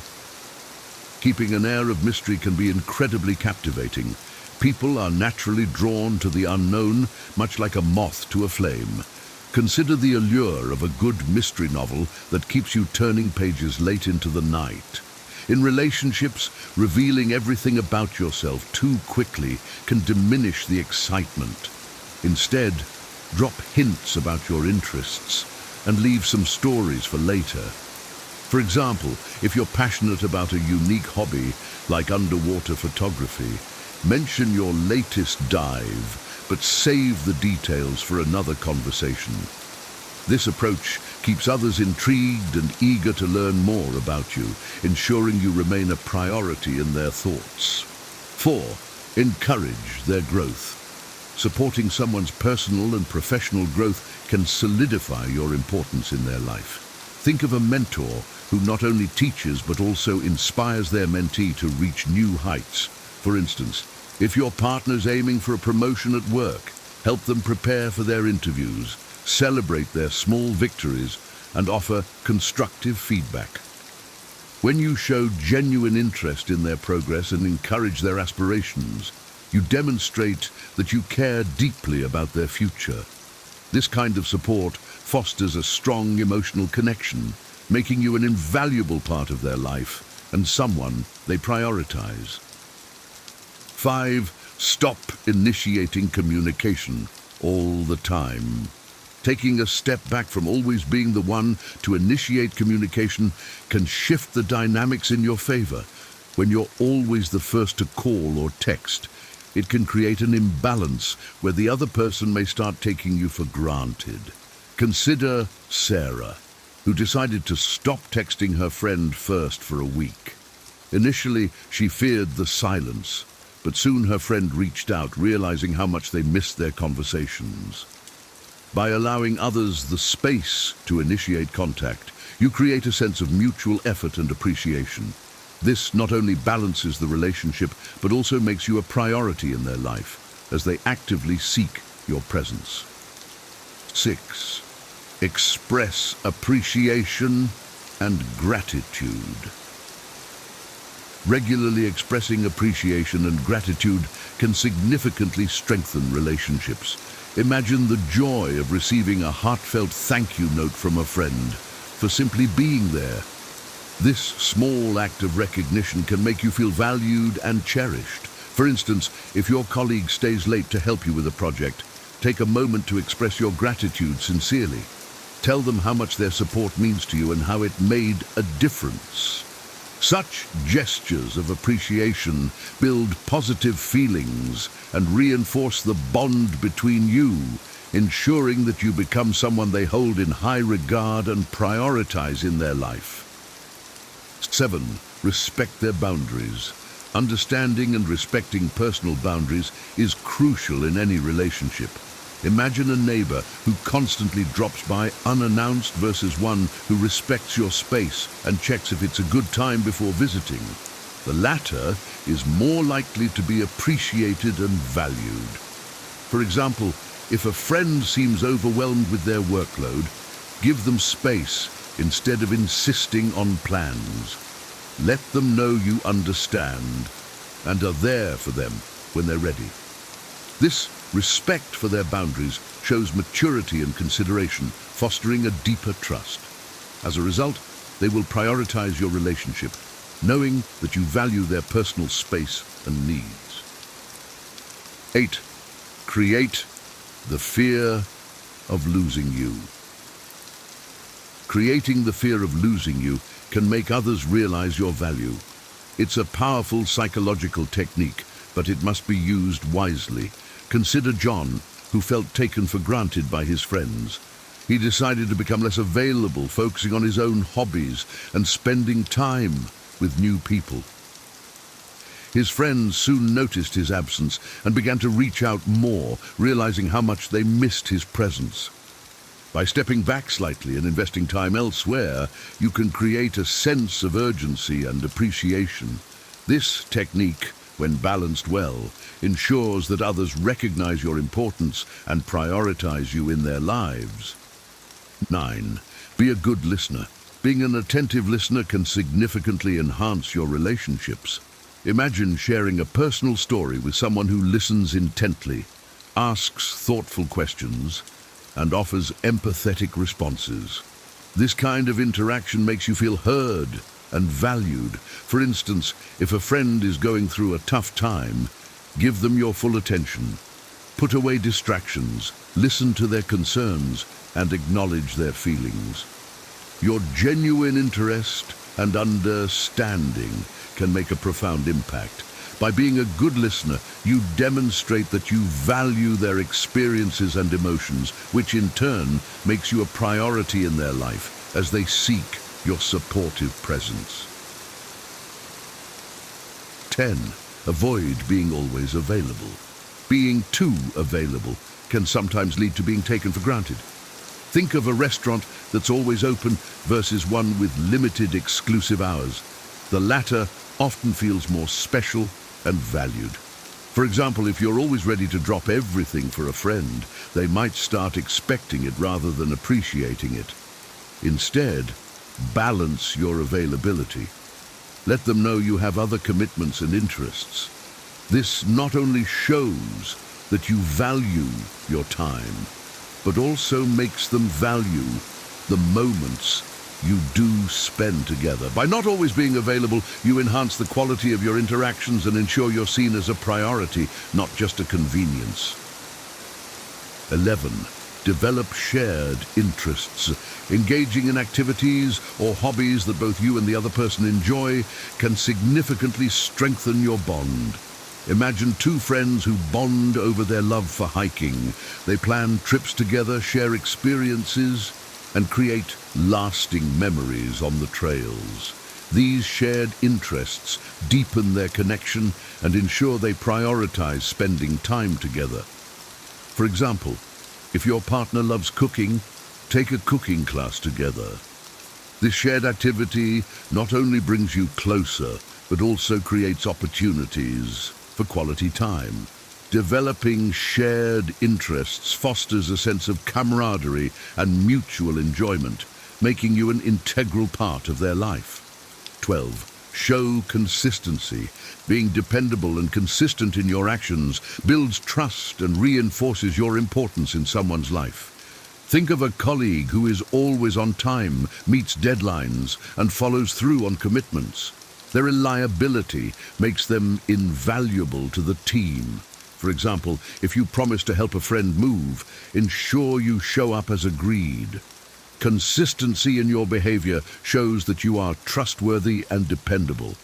This reliability strengthens your relationships, making others more likely to prioritize you because they know they can count on you in both good times and bad. 13. Prioritize your needs. Focusing on your own needs ensures that you don't settle for less than you deserve. Think of someone who always puts others first, often feeling drained and unappreciated. By prioritizing your own needs, you set a standard for how you expect to be treated. For example, if you know someone won't respect your time, limit your interactions with them. Surround yourself with people who see you as a priority. This self-respect not only enhances your well-being, but also signals to others that you value yourself. In turn, they are more likely to treat you with the respect and importance you deserve. 14. Create your own happiness. Being self-sufficient and not depending on others for happiness can make you more attractive and balanced. Consider someone who pursues their passions, enjoys their own company, and finds joy in their achievements. Their independence and contentment make them appealing to others. For instance, if you love painting, dedicate time to your art and let it be a source of happiness. When you create your own happiness, you appear more balanced and self-assured. This not only enhances your overall well-being, but also makes you more attractive to others who see you as someone who doesn't rely on them for fulfillment. 15. Show empathy and compassion. Being empathetic and compassionate towards others' struggles and emotions fosters deep connections. Imagine a friend who always understands and supports you during tough times. Their empathy makes you feel valued and loved. For example, if a colleague is going through a rough patch, offer a listening ear and comforting words. Show that you understand their feelings and are there for them. This kind of emotional support builds strong, lasting bonds. By being empathetic and compassionate, you become someone others turn to in times of need, making you a priority in their lives as they appreciate your genuine care and understanding. 16. Don't make them the center of your life. Maintaining a distance and not making someone the center of your life can increase your value. Think of someone who's always available and revolves their life around others. They might be appreciated, but not necessarily prioritized. For example, if you have a friend who often takes your availability for granted, start focusing on your own activities and interests. This creates a healthy balance and makes them realize your value. People are often attracted to things they can't have easily. By not making them the center of your life, you increase your allure and importance in their eyes. 17. Be willing to walk away. Being willing to walk away from someone who doesn't treat you well demonstrates self-respect and determination. Imagine a scenario where you're in a relationship that doesn't fulfill you, but you stay out of fear of being alone. By showing that you're not afraid to walk away, you send a powerful message that you value yourself and won't settle for less. For example, if a friend constantly disrespects your boundaries, let them know you're willing to end the friendship if things don't change. This stance often makes people reconsider their behavior. Knowing you're willing to walk away ensures that others treat you with the respect and importance you deserve. 18. Be supportive and understanding. Showing genuine interest in others' concerns and offering support during difficult times can make you indispensable. Think of a friend who always listens without judgment and offers helpful advice. Their support is invaluable. For example, if your partner is stressed about work, take the time to listen and provide comfort without immediately jumping to solutions. This understanding approach shows that you care deeply about their well-being. Being supportive and understanding strengthens your relationships and makes others prioritize you, as they see you as a reliable source of comfort and support during challenging times. In conclusion, becoming a priority in someone's life is not about manipulation or changing who you are, but about understanding the dynamics of relationships and enhancing your interactions. By implementing these 18 powerful psychological strategies, you can shift the balance and ensure that you are valued and appreciated. Whether it's maintaining a positive outlook, allowing others to invest in you, or showing empathy and understanding, each technique contributes to building stronger, more meaningful connections. Remember, the key is to prioritize yourself first. When you respect and value your own needs, others will naturally follow suit. By fostering mutual respect, appreciation, and understanding, you create a foundation for healthier and more fulfilling relationships. These strategies are not just about being seen as a priority, but about cultivating genuine connections where both parties feel valued and important. As you incorporate these steps into your daily life, you will notice a transformation in how others perceive and prioritize you. Embrace these changes with confidence and watch as your relationships flourish, bringing you the recognition and respect you truly deserve. Thank you for watching, and don't forget to like, subscribe, and explore more of our content to continue your journey towards stronger, more rewarding relationships. Have you ever felt like a pawn in someone else's game? Like a disposable tool used and discarded at their convenience? In a world where genuine connections are increasingly rare, it's crucial to identify the wolves in sheep's clothing, those who masquerade as friends but harbor ulterior motives. In this eye-opening exploration, we'll delve into the 10 telltale attitudes that expose a person's true colors, revealing that their concern for you is nothing more than a facade. Brace yourself as we unravel the threads of deceit and manipulation, empowering you to create a life surrounded by authentic, nurturing relationships. 1. The chameleon's selective availability. Picture this. You're in the midst of a crisis, desperately in need of a listening ear and a shoulder to lean on. You reach out to someone you consider a friend, only to be met with deafening silence. Days pass, and your messages remain unread, your calls unanswered. Yet when they require a favor or need something from you, they miraculously reappear, ready to engage. This selective availability is a glaring red flag, exposing the one-sided nature of the relationship. True friends are there through thick and thin, not just when it's convenient for them. If you find yourself consistently on the giving end, while your own needs are neglected, it's time to reassess the dynamic. 2. The narcissist's lack of personal interest. In the tapestry of genuine friendship, curiosity and empathy are the golden threads that bind hearts together. A true friend is invested in your life, eager to learn about your dreams, fears, and daily struggles. They listen attentively, offering support and celebrating your triumphs. However, when you encounter someone who rarely inquires about your well-being, focusing solely on their own needs and desires, it's a clear indication that you are merely a means to an end. They see you as a resource to be tapped rather than a multifaceted individual with intrinsic worth. This lack of personal interest is a billboard announcing loud and clear that their concern for you is superficial at best. 3. The manipulator's guilt trips and emotional blackmail.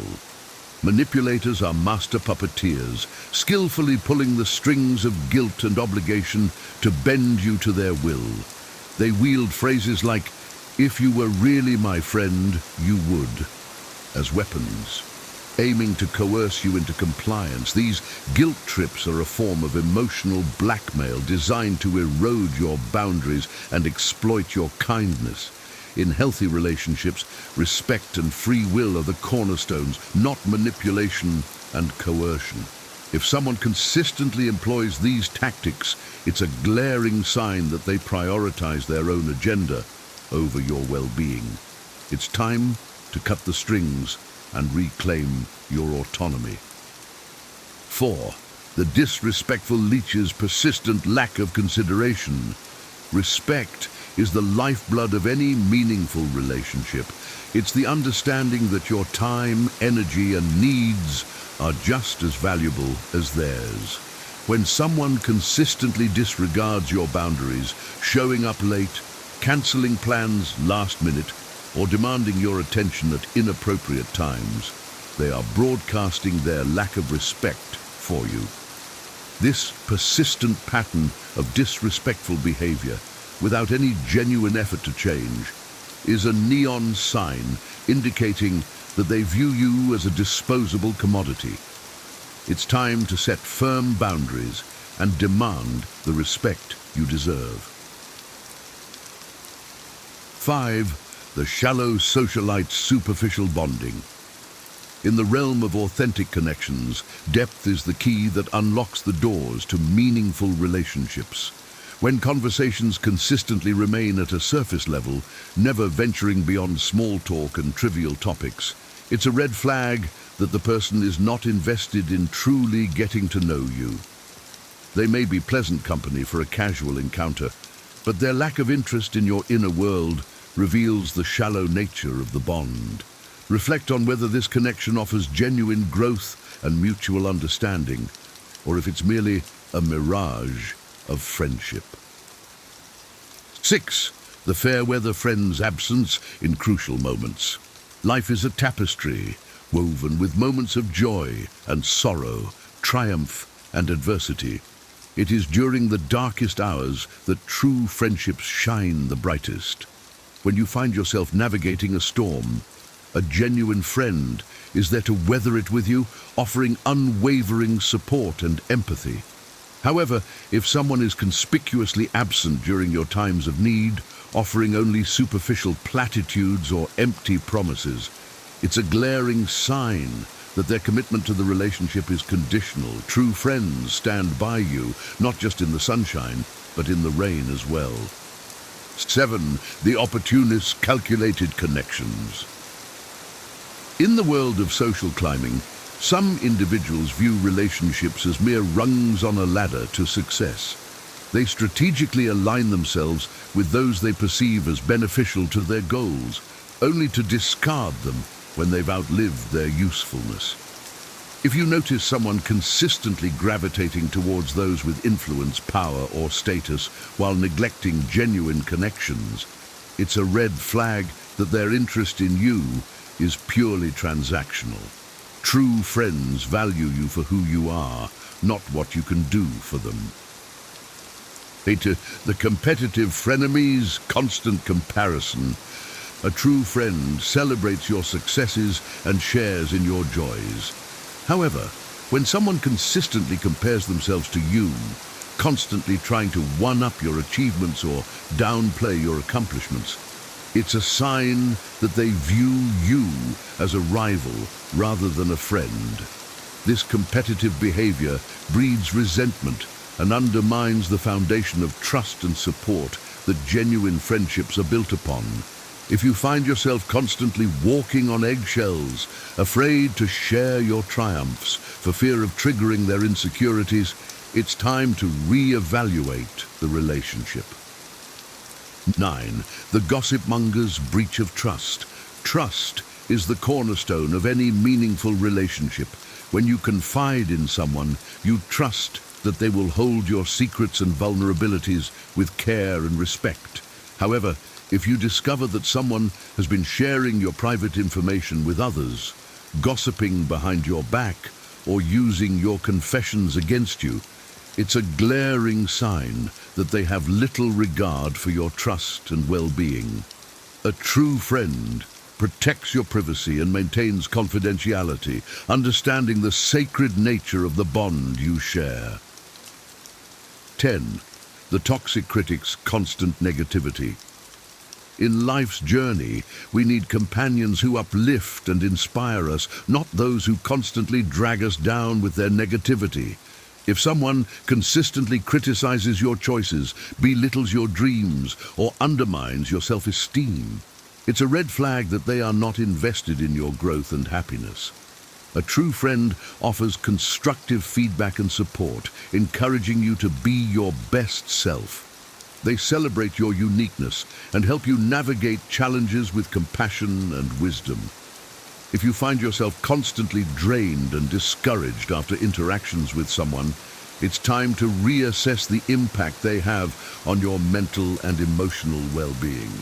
The importance of emotional boundaries and self-worth. Recognizing these toxic attitudes is the first step in protecting your emotional well-being and cultivating a life filled with genuine reciprocal relationships.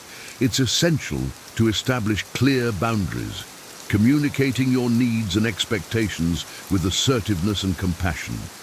Surround yourself with individuals who uplift and inspire you, those who celebrate your successes and support you through challenges. Remember, your worth is not defined by how others treat you, but by how you treat yourself. Embrace your inherent value and refuse to settle for relationships that diminish your spirit. Seek out connections that nourish your soul, where mutual respect, empathy, and growth are the foundations.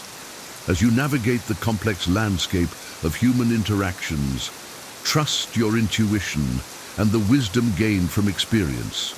Be willing to let go of those who consistently drain your energy and erode your self-esteem. Instead, invest in relationships that inspire you to be your best self, where love, respect, and authenticity are the guiding lights. In a world where genuine connections are precious gems, it's crucial to be discerning in who you allow into your inner circle. By recognizing the 10 attitudes of those who don't truly care, you empower yourself to create a life surrounded by individuals who value and cherish you for who you are. So, dear viewer, embrace your worth, set healthy boundaries, and cultivate relationships that uplift your spirit. Remember, you are deserving of love, respect, and genuine connection. Don't settle for anything less. Here are the 10 spaces that shape a life of wisdom and purpose, especially for older people. From the sanctuary of a peaceful home to the awe of travel, these places nurture the soul and reflect the art of intentional living. They inspire connection, offer solace, and provide the perspective to navigate life's challenges with grace. Which of these spaces resonates with you? Share your thoughts in the comments, and if you found this video meaningful, don't forget to like, subscribe, and share it with someone who might need this wisdom. Together, let's keep the conversation going. 1. The comfort of a peaceful home. A peaceful home isn't just a luxury, it's a sanctuary. It's the place where chaos finds its boundary and where order reigns supreme. For older people, this isn't merely about having nice furniture or spotless floors. It's about creating an environment that nurtures the soul. Stoicism teaches us that we cannot control the outside world, but we can control how we arrange our immediate surroundings. This principle resonates deeply when you walk into a home that feels like a gentle embrace, a space carefully curated to support a calm and reflective mind. Imagine coming home after a day filled with noise and demands. You step into your home and it greets you like an old friend. Everything is in its place, not because it has to be perfect, but because you've created a space where you can breathe. This isn't indulgence, it's discipline, the kind that Marcus Aurelius practiced when he set his thoughts in order through journaling. Your home becomes a physical manifestation of that effort. The clutter of life is inevitable, but when you commit to order within your four walls, you carve out a small realm of peace amidst the chaos. And in that peace, wisdom has room to grow. 2. A quiet corner for reflection. Every person should have a place where he or she can be alone with his or her thoughts. A quiet corner for reflection. Life is filled with distractions, but without moments of stillness, we lose sight of who we are and what truly matters. The Stoics knew this well. Marcus Aurelius, a man burdened with the weight of an empire, carved out time to reflect each day. If he could manage that, surely we can too. Picture a small sunlit nook in your home, perhaps with a comfortable chair and a journal. This isn't just a physical space, it's a mental sanctuary. Here, you can ask yourself the hard questions. What did I do well today? Where did I fall short? How can I improve tomorrow? It's not about judgment, it's about growth. Reflection helps you navigate life's complexities with grace and purpose. When you regularly pause to reflect, you cultivate resilience. You're less likely to be swept away by the turbulence of emotions or the chaos of the world. Instead, you become anchored in your values, guided by a clear sense of direction. In your quiet corner, you create not only peace, but the foundation for a wiser, more intentional life. 3. Nature's embrace. There's something profoundly healing about nature. The Stoics taught us to align ourselves with it, to see it as both a teacher and a source of solace. Older people often find themselves drawn to natural settings, gardens, forests, or beaches, not just for their beauty, but for the clarity and perspective they offer. Consider the simple act of walking through a forest. The trees stand tall, unwavering in their purpose. They don't complain about the wind or the rain, they simply adapt. As you walk among them, you're reminded that life's challenges are not obstacles, but opportunities for growth. This is Stoic wisdom in action. Accept what you cannot change and focus on what you can. Nature also teaches impermanence. The seasons change, flowers bloom and fade, and yet life continues. This can be a comfort as we age, a reminder that while time passes, there is beauty and meaning in every stage. Whether you're tending a garden or simply sitting by a river, nature has a way of quieting the mind and restoring the spirit. It reconnects you to something greater, reminding you of your place in the grand tapestry of existence. 4. A space for meaningful relationships. As we grow older, we begin to value quality over quantity in our relationships. Stoicism emphasizes this as well. It's not about how many people you know, but about the depth and virtue of those connections. Older people often crave spaces where they can nurture these relationships, places to share a meal, a laugh, or a heartfelt conversation. Think about a warm kitchen table, the kind where stories are told and bonds are strengthened. These moments don't happen by accident. They require effort and intention. Seneca once said, "Associate with people who are likely to improve you." This doesn't mean cutting ties with everyone who challenges you. but rather surrounding yourself with those who inspire you to be better. Meaningful relationships are reciprocal. They require kindness, patience, and a willingness to listen. And when these relationships are nurtured in a thoughtful space, be it a cozy living room or a park bench, they become a source of joy and resilience. Such connections remind us that, even in solitude, we're never truly alone. The love and wisdom we share with others become a legacy that outlives us. 5. Libraries or places of learning. Wisdom is a lifelong pursuit. Older people often find themselves drawn to libraries or other places of learning, not because they lack knowledge, but because they've discovered the joy of continuous growth. This echoes the Stoic belief that education never ends. Epictetus taught that we should always be students, open to new ideas and perspectives. Imagine the quiet hum of a library. He or shelves filled with books hold the insights of generations, waiting to be uncovered. For some, this is a space to revisit old classics. For others, it's a chance to explore new fields. It's not just about acquiring knowledge, it's about feeding the mind and nourishing the soul. Learning also helps us navigate the uncertainties of life. When you immerse yourself in philosophy, history, or science, you gain tools to approach challenges with wisdom and calm.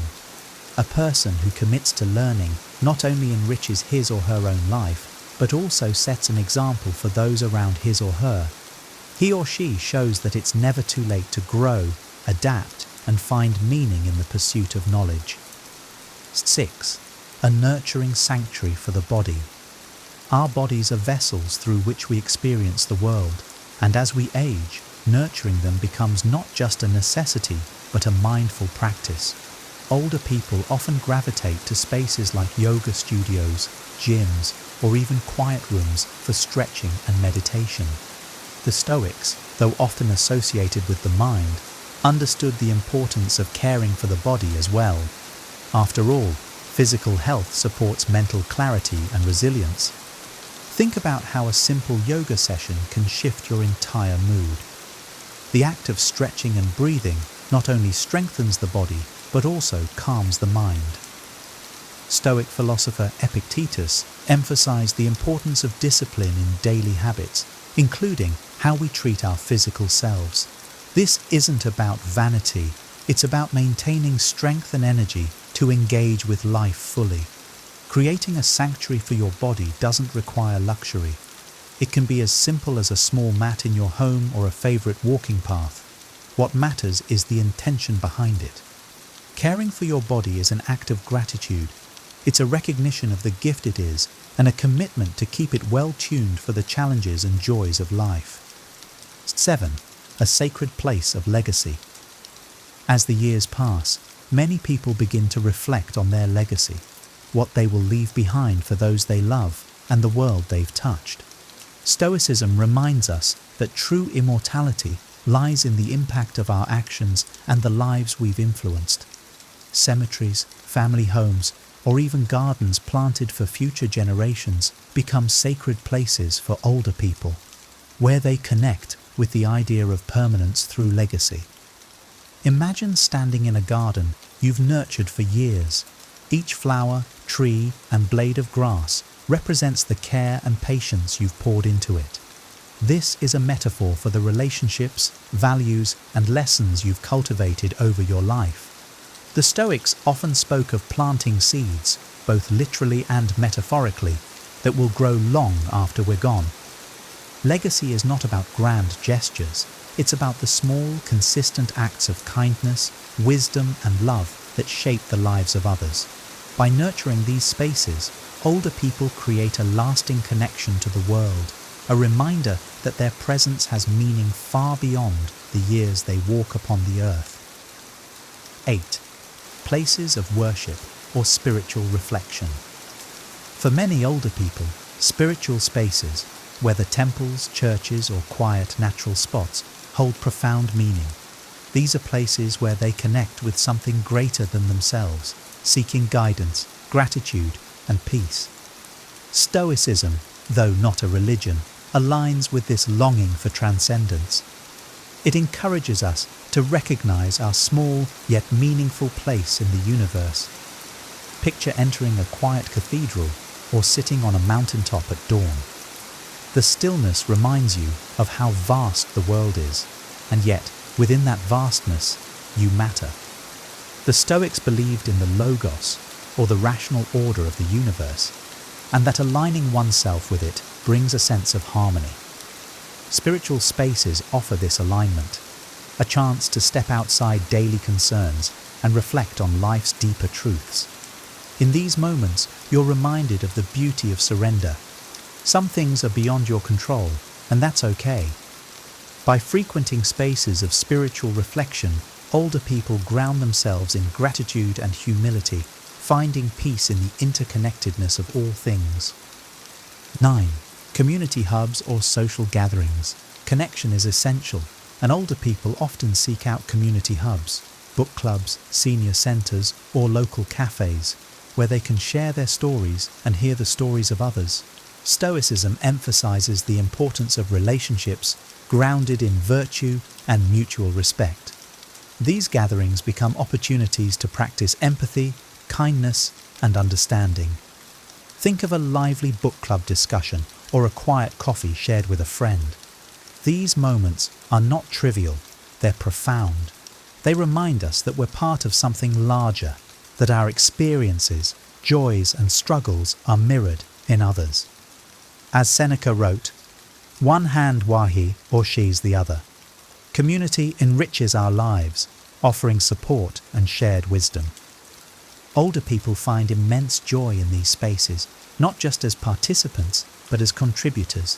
They share their knowledge, mentor others, and listen deeply. By fostering these connections, they build a network of support and love that sustains them and those around them. These hubs become reminders of the Stoic principle that we are all interconnected and have a responsibility to one another. 10. Travel destinations that inspire awe. As life progresses, the yearning to explore doesn't fade, it deepens. Older people often seek travel destinations that inspire awe, whether it's ancient ruins, towering mountains, or bustling cultural hubs. The Stoics valued travel not as an escape, but as a way to expand the mind and deepen one's understanding of the world. Imagine standing before the Colosseum in Rome or watching the sunrise over the Grand Canyon. These moments take your breath away, not because they're extraordinary, but because they remind you of the grandeur of existence. Stoicism teaches us to embrace this sense of awe, recognizing that we're part of a vast, intricate universe. Travel also teaches humility. You encounter different perspectives, cultures, and ways of living, which challenge your assumptions and broaden your empathy. Older people often find these journeys transformative, returning home with a renewed sense of purpose and wonder. By seeking out these places, they embody the Stoic ideal of living fully, engaging with the world, appreciating its beauty, and learning from its diversity. Here are 10 powerful lessons from Stoic wisdom to help you reinvent yourself in 2025. You've probably tried to change before, only to fall back into old patterns. But what if the problem isn't you? It's the way you're approaching reinvention. The Stoics believed that true transformation starts not with grand gestures, but with mastering your mindset and focusing on what's within your control. Imagine waking up every day with clarity and purpose, no longer held back by fear, regret, or distractions. Picture yourself calmly navigating challenges, building habits that stick, and becoming the person you've always wanted to be. The process isn't easy, but it's simple. In the next few minutes, you'll discover timeless principles that have helped people for centuries, from Roman emperors to modern thinkers, reshape their lives. And by the end of this, you'll have a clear roadmap to make 2025 your most transformative year yet. 1. Embrace the power of the present moment. We suffer more often in imagination than in reality. Seneca. How often do we waste time overthinking the past or fearing what lies ahead? I used to spend hours replaying past mistakes in my mind, wondering how I could have avoided them. Worse, I'd lose sleep worrying about the future, whether my plans would work out or if I'd fail yet again. But nothing ever changed until I learned to focus on the present moment, where my true power lies. Imagine standing at the edge of a forest. You're carrying a heavy bag of regrets from the past and a backpack full of fears about the future. Every step forward feels impossible. The Stoics teach us to put those burdens down and focus on the path right in front of us. That's where reinvention begins. Not yesterday, not tomorrow, but now. I started practicing this principle with small changes. Every morning I ask myself, what is one thing I can do today to improve my life? Instead of worrying about a year-long fitness goal, I committed to 20 minutes of exercise that day. Instead of regretting a broken friendship, I reached out to one person I cared about. These small, intentional actions in the present moment added up over time. Think about your own life. Is there a project you've been postponing because it feels overwhelming? Break it down into something you can tackle today. Are you stuck in a cycle of regret? Write down one lesson you've learned and focus on using it now. The Stoics remind us that life unfolds in the present. By grounding yourself in today's actions, you'll build a future worth looking forward to, step by step, moment by moment. 2. Define your core values. Waste no more time arguing what a good man should be. Be one. Marcus Aurelius. Reinvention is impossible without knowing who you are and what you stand for. In my early 20s, I chased success without purpose. I worked hard but felt unfulfilled. Why? Because I never paused to ask myself what truly mattered to me. I was living by others' expectations, not my own values. Defining your core values is like setting the coordinates for your GPS. Without them, you'll wander aimlessly. One weekend, inspired by Marcus Aurelius, I wrote down 5 values that I wanted to live by. Integrity, growth, kindness, resilience, and gratitude. They became my guideposts for decision-making. For example, when I was offered a job with higher pay but questionable ethics, I said no. It felt uncomfortable at first, but staying true to my values gave me peace of mind. You can try the same exercise. Take 15 minutes today to reflect on what matters most to you. What kind of person do you want to be? What qualities do you admire in others? Write these down and then ask yourself, am I living in alignment with these values? If not, start small. If kindness is one of your values, practice it by helping a stranger. If growth matters to you, spend 10 minutes learning a new skill. Reinvention doesn't happen overnight, but aligning your actions with your values will bring you closer to the person you want to become. 3. Detach from external validation. He who looks outside dreams, he who looks inside awakes. Epictetus. For years, I measured my worth by others' approval. A promotion felt good only if my friends were impressed. A social media post felt meaningful only if it got likes. But chasing external validation is like running on a treadmill. You're always moving, but never going anywhere. One day, I came across Epictetus's teaching that freedom comes from within. I decided to stop living for applause and start living for purpose. It wasn't easy. When I started a new project, I'd catch myself worrying. What will people think if I fail? To combat this, I began journaling every night, reflecting on whether I lived by my values that day. Did I act with courage? Did I do something meaningful? If the answer was yes, I considered the day a success, regardless of anyone else's opinion. You can do this too. Instead of seeking external praise, ask yourself, am I proud of my effort? If you're learning a new skill, don't worry about being perfect. Focus on showing up and improving. Detaching from external validation doesn't mean ignoring feedback. It means valuing your own growth and integrity over fleeting opinions. When you live for yourself, not others, reinvention becomes a journey of self-fulfillment. 4. Master self-discipline. Freedom is the only worthy goal in life. It is won by disregarding things beyond our control. Epictetus. Reinvention requires consistency, and consistency demands discipline. A few years ago, I set a goal to run a 10K. I was excited at first, but after a week, the motivation faded. I skipped runs and made excuses. Then, I realized that motivation is fleeting, but discipline is reliable. The Stoics teach us to focus on what we can control, our actions, not our feelings. I started small, committing to run for just 10 minutes a day. On days when I didn't feel like running, I reminded myself of Epictetus's wisdom.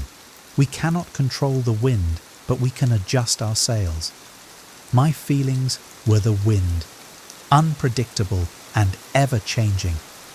My discipline was the sail, guiding me toward my goal regardless of the conditions. Think about an area in your life where you lack consistency. Whether it's fitness, learning, or relationships, set a small, achievable daily goal. Focus on showing up, even if the effort feels minimal. Over time, these small acts of discipline compound into significant change. Reinvention isn't about doing extraordinary things once. It's about doing ordinary things consistently. 5. Learn from failure. Difficulties strengthen the mind as labor does the body. Seneca. Failure used to paralyze me. If I didn't succeed, I saw it as proof that I wasn't good enough. But Seneca's wisdom changed my perspective. He taught me that failure is a teacher, not an enemy. It's an opportunity to grow stronger. I once launched a business idea that flopped spectacularly. I lost time, money, and confidence. But instead of wallowing, I wrote down 3 lessons from the experience. First, I learned the importance of market research. Second, I realized the value of a solid support network. Third, I discovered that resilience is my greatest asset. The next time you face failure, resist the urge to see it as a dead end. Instead, ask, what can I learn from this? Write down your lessons and apply them moving forward. Each failure is a stepping stone toward your reinvention. Remember, the only true failure is giving up. 6. Practice negative visualization. Prepare yourself for the worst and you will never be disappointed. Seneca. Negative visualization might sound counterproductive, but it's one of the most powerful tools for personal reinvention.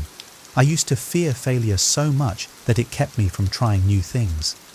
Then I discovered this Stoic practice. Imagining the worst-case scenario, not to dwell on it, but to prepare for it. When I considered starting a new job, I was terrified of failing, so I sat down and wrote out the worst that could happen. I might struggle at first, make mistakes, or even lose the job. Then I asked myself, if this happens, what will I do? I realized that even if I failed, I could learn, grow, and try again. This exercise transformed my fear into action.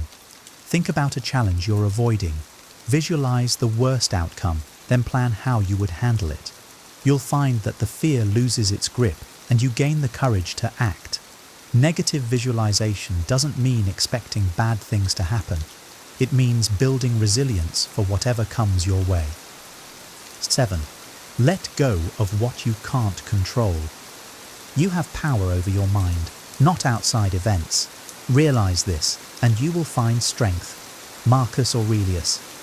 Reinvention requires focus, but too often we waste energy worrying about things beyond our control. I used to agonize over others' opinions of me, replaying conversations in my head and wondering if I'd said the wrong thing. It was exhausting and unproductive. The Stoics remind us that we control only our thoughts, actions, and reactions. I started asking myself, am I worrying about something I can influence? If the answer was no, I let it go. When a colleague criticized my work, I focused on improving my skills rather than pleasing everyone. When a project went sideways, I concentrated on what I could fix instead of lamenting what went wrong. Take a moment today to list what's bothering you. Then divide the list into 2 columns, what I can control and what I can't. Let go of the second column and direct your energy toward the first. You'll feel lighter, clearer, and more empowered to reinvent yourself. 8. Cultivate gratitude.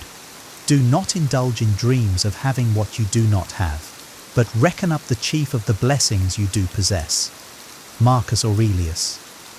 Reinvention often focuses on what we want to change, but gratitude reminds us to appreciate what we already have.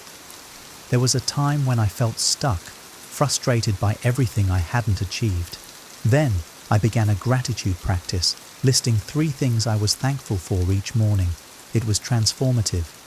I realized I had so much to be grateful for: supportive friends, a healthy body, and the freedom to pursue my goals.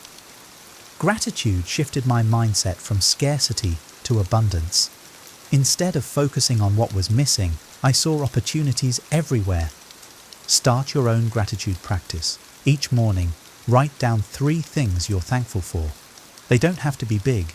Maybe it's the sunrise, a kind word from a friend, or the chance to start fresh. Gratitude fuels positivity, which in turn strengthens your resolve to grow and improve. 9. Serve a higher purpose. Man is not worried by real problems so much as by his imagined anxieties about real problems. Epictetus. Reinvention is most meaningful when it's connected to something larger than yourself.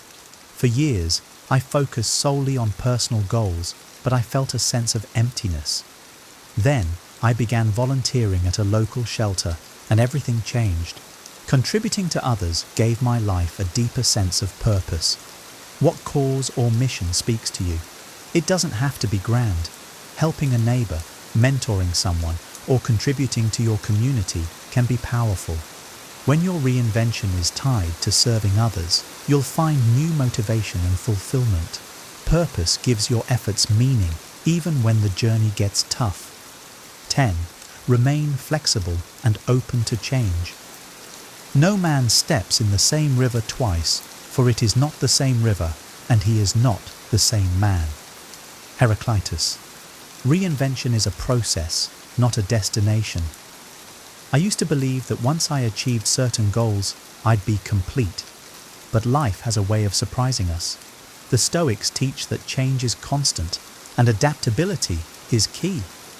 When a career opportunity arose in a field I hadn't considered, my first instinct was to reject it. But then I remembered that growth often comes from unexpected places. I took the leap, and it turned out to be one of the best decisions of my life. In 2025, approach your reinvention with curiosity and flexibility. Be willing to pivot, try new things, and embrace the unknown. Change is inevitable, but it's also where growth happens. By staying open, you'll discover paths you never imagined. Reinventing yourself is a journey, not a quick fix, and these 10 Stoic lessons are here to guide you every step of the way. Remember, each small action you take today builds the foundation for a stronger, more purposeful tomorrow. Whether it's focusing on the present, mastering self-discipline, or aligning your life with your core values, you hold the power to create lasting change. If you found these insights helpful, give this video a thumbs up to let us know. Don't forget to hit the subscribe button and turn on notifications so you never miss more content on Stoicism, self-improvement, and wisdom for living a better life. We'd love to hear from you. What lesson resonated with you the most? Are there any Stoic practices you've already started using? Share your thoughts and takeaways in the comments below. Your journey could inspire someone else to start theirs. Thanks for watching, and here's to making 2025 a year of transformation. Never beg for love and have everything naturally with Stoic wisdom. Have you ever felt like you're chasing love, only to end up feeling lost and unfulfilled? Imagine if, instead of seeking validation from others, you became the star of your own emotional solar system, effortlessly attracting genuine connections.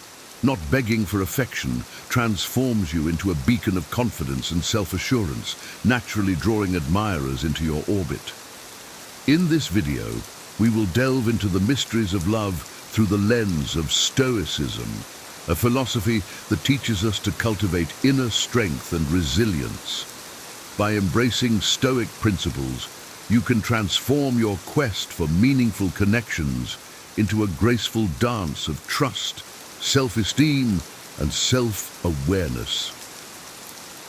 We'll explore how each choice we make shapes our path, and how, just like stars, we too can evolve towards our brightest selves, attracting and maintaining authentic relationships. Stay with us as we unravel these insights, and don't forget to like, subscribe, and watch till the end for all the valuable content. Number 1. The nature of genuine love. Genuine love is a commitment, a conscious choice to nurture and grow with another person. It is not something that simply blossoms out of nowhere. Rather, it is more like a garden that you need to cultivate carefully. This garden requires constant work, unwavering dedication, patience, time, and above all, trust. True love demands that you be your authentic self, embracing your strengths and acknowledging your flaws. It is about understanding and appreciating the character and value of the other person, admiring not just who they are today, but also who they are becoming. This form of love aligns perfectly with Stoic principles, where self-awareness and inner strength play pivotal roles. Imagine a garden where each plant represents a facet of your relationship. Some plants require daily watering and sunlight, while others thrive with minimal intervention.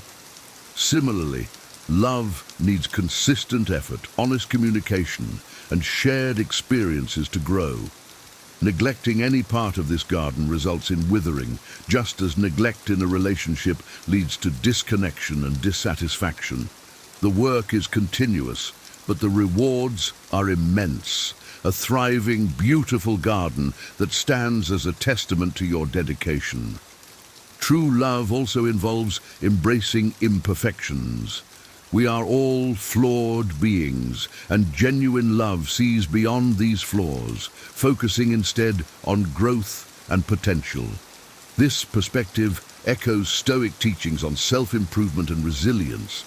By acknowledging our imperfections and striving to improve, we foster a relationship environment that encourages mutual growth and understanding. In this journey, patience is your ally, and honesty is your guide. Patience allows you to weather the storms of misunderstanding and conflict, while honesty ensures that your relationship remains grounded in reality. As you invest in your personal growth, you simultaneously nurture the relationship, allowing it to flourish naturally. This mutual development leads to a deeper connection, fostering a bond that withstands the test of time and adversity. Genuine love, much like a well-tended garden, requires effort, but offers profound beauty and fulfillment in return. In this steadfast commitment lies the essence of true love, unwavering, nurturing, and ever-growing.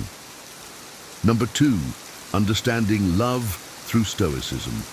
Stoicism, though not specifically focused on romantic relationships, offers profound insights that can guide us in our quest for meaningful connections. By using Stoic principles, we learn to approach relationships with logic rather than sentimentality. This perspective helps us recognize and interpret patterns shaping our choice of a life partner, making us better prepared to achieve our life goals. Love, from a Stoic viewpoint, is not a spontaneous or purely emotional phenomenon. Instead, it is a conscious decision to build a life with someone who harmonizes with us at a fundamental level. To apply this wisdom, we must demystify the concept of love at first sight, a romanticized idea often linked to physical attraction and elusive chemistry. True love, as Stoics understand, is cultivated with care and intention. Much like a well-tended garden, it is grounded in reality, not fantasy. This grounded approach allows us to see our partners clearly, appreciating their strengths and understanding their flaws, while fostering a connection based on mutual respect and shared values. This realistic perspective helps in forming relationships that are both resilient and fulfilling. Stoicism teaches us to focus on what we can control and accept what we cannot. In relationships, this means recognizing that while we cannot control our partner's actions or feelings, we can control our responses and efforts. This focus on personal responsibility encourages a balanced, equitable partnership where both individuals contribute to the relationship's success. By acknowledging the impermanence of emotions and the importance of rational decision-making, Stoics provide a framework for building lasting, meaningful connections. By embracing Stoic principles, we cultivate a relationship environment where both partners feel valued and respected. This approach leads to deeper, more fulfilling connections that enhance our personal growth and happiness. Love, seen through the lens of Stoicism, becomes a deliberate and enriching part of our lives, helping us achieve harmony and purpose in our most important relationships. Number 3, key components of true love. True love is an intricate dance of mutual respect, commitment, and appreciation. It goes beyond mere physical attraction or fleeting emotions. It is about seeing and valuing the essence of the other person, respecting their journey, and supporting their growth. This kind of love requires you to admire and appreciate not only who your partner is today, but also who they aspire to become. In Stoic philosophy, love is a reflection of virtue, where the relationship is built on the pillars of honesty, integrity, and shared values. In true love, the connection between partners is rooted in mutual respect and a deep understanding of each other's character. This connection is not swayed by superficial qualities, but is built on a solid foundation of shared principles and life goals. By focusing on inner beauty and character, we create a lasting bond that endures the challenges of time. True love, in its purest form, is about a deep connection that remains solid and vibrant despite the passing years. It is a partnership where both individuals grow together, supporting and uplifting each other, leading to a life of shared happiness and fulfillment. It's essential to differentiate true love from obsession or simple physical attraction, as these can lead to toxic and problematic relationships. Obsession often stems from insecurity and a desire to possess, while true love is about freedom and mutual respect. In true love, there is no room for control or manipulation. Instead, it thrives on trust and open communication. By embracing these principles, we cultivate a relationship environment where both partners feel valued and respected. In a world often obsessed with external appearances, it's crucial to remember that true love looks beyond the surface. It values the essence of a person, their virtues, and their potential. This Stoic approach to love ensures that our relationships are grounded in reality and built on a foundation that can withstand the tests of time and adversity. Number 4, practicing reciprocity. Reciprocity is the cornerstone of any healthy relationship. It involves a mutual exchange of respect, care, and appreciation. In Stoic terms, reciprocity is about returning the good we receive from others, acting justly and generously. It is an essential virtue for living harmoniously in society and is equally vital in romantic relationships. By practicing reciprocity, we express our gratitude and recognition for the other person, thereby strengthening the bonds that hold us together. In a romantic relationship, reciprocity means both partners are equally invested in each other's well-being, creating a balanced and nurturing environment. It is about giving as much as you receive, fostering a sense of equality and mutual support. This practice promotes harmony and cooperation, ensuring that both partners feel valued and respected. In a Stoic relationship, reciprocity means both partners are equally invested in each other's well-being, creating a balanced and nurturing environment.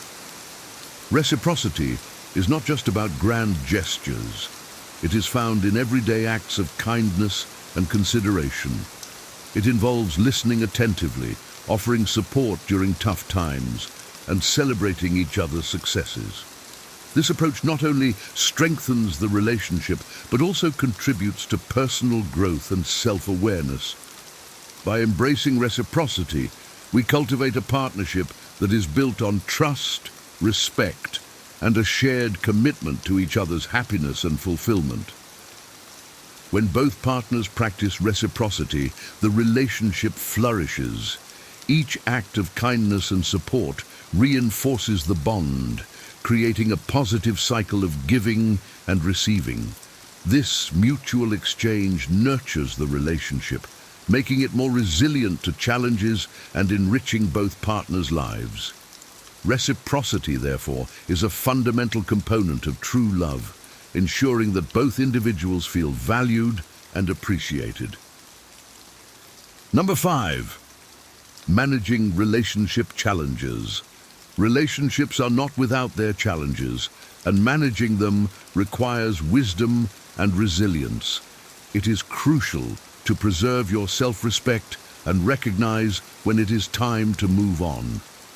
If a relationship consistently brings pain and the other person is unwilling to change despite honest communication, it may be time to let go. Remember, your well-being and happiness are paramount. Time has a wonderful ability to heal even the deepest wounds, and while scars may remain, the damage is not eternal. Stoic philosophy teaches us to focus on what we can control and let go of what we cannot. This principle is invaluable in navigating the end of a relationship. It encourages us to hold our heads high, learn from the experience, and continue our journey with greater wisdom.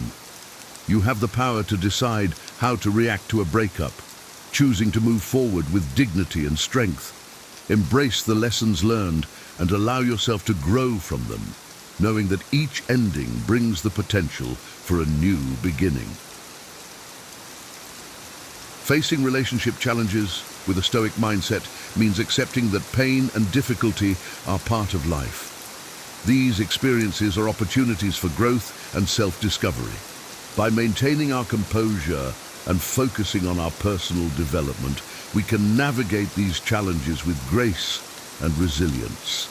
This approach helps us emerge stronger and more self-aware, ready to embrace future relationships with a renewed sense of purpose and understanding. It is essential to communicate openly and honestly with your partner when facing difficulties. By addressing issues directly and constructively, you create an environment where problems can be resolved and the relationship can grow stronger. If, despite your best efforts, the relationship cannot be salvaged, remember that ending it may be the healthiest choice for both parties. This decision should be made with compassion and respect, allowing both individuals to move forward positively. Number 6, choosing a life partner. Choosing a life partner is one of the most significant decisions you will make. It is essential to look beyond physical appearance and seek a deeper connection based on shared values and mutual respect. Physical beauty is fleeting, but the qualities that matter, intelligence, integrity, and the ability to be a true companion, endure over time. A Stoic approach to choosing a partner involves focusing on inner beauty and character, qualities that will support a lasting and healthy relationship. Seek someone who can become your best friend, your trusted advisor, and your solid support in times of adversity. This connection should be one that remains vibrant despite the passing years, rooted in mutual understanding and respect. Avoid the obsession with finding the physically perfect person, and instead channel your energy into finding a partner who stands out for their character and the potential to grow with you. This approach will lead to a fulfilling and enduring partnership where both individuals support and uplift each other, creating a life of shared happiness and growth. In choosing a life partner, it is vital to consider their values and how they align with your own. Shared values create a strong foundation for a relationship, ensuring that both partners are moving in the same direction and supporting each other's goals. This alignment fosters a sense of unity and purpose, making it easier to navigate life's challenges together. Additionally, look for a partner who embodies the virtues you admire. These virtues might include kindness, honesty, humility, and perseverance. By surrounding yourself with someone who reflects these qualities, you create an environment that encourages your own growth and development. This mutual influence leads to a more fulfilling and enriching relationship. Ultimately, the goal is to find a partner with whom you can build a life based on mutual respect, shared values, and a commitment to personal and collective growth.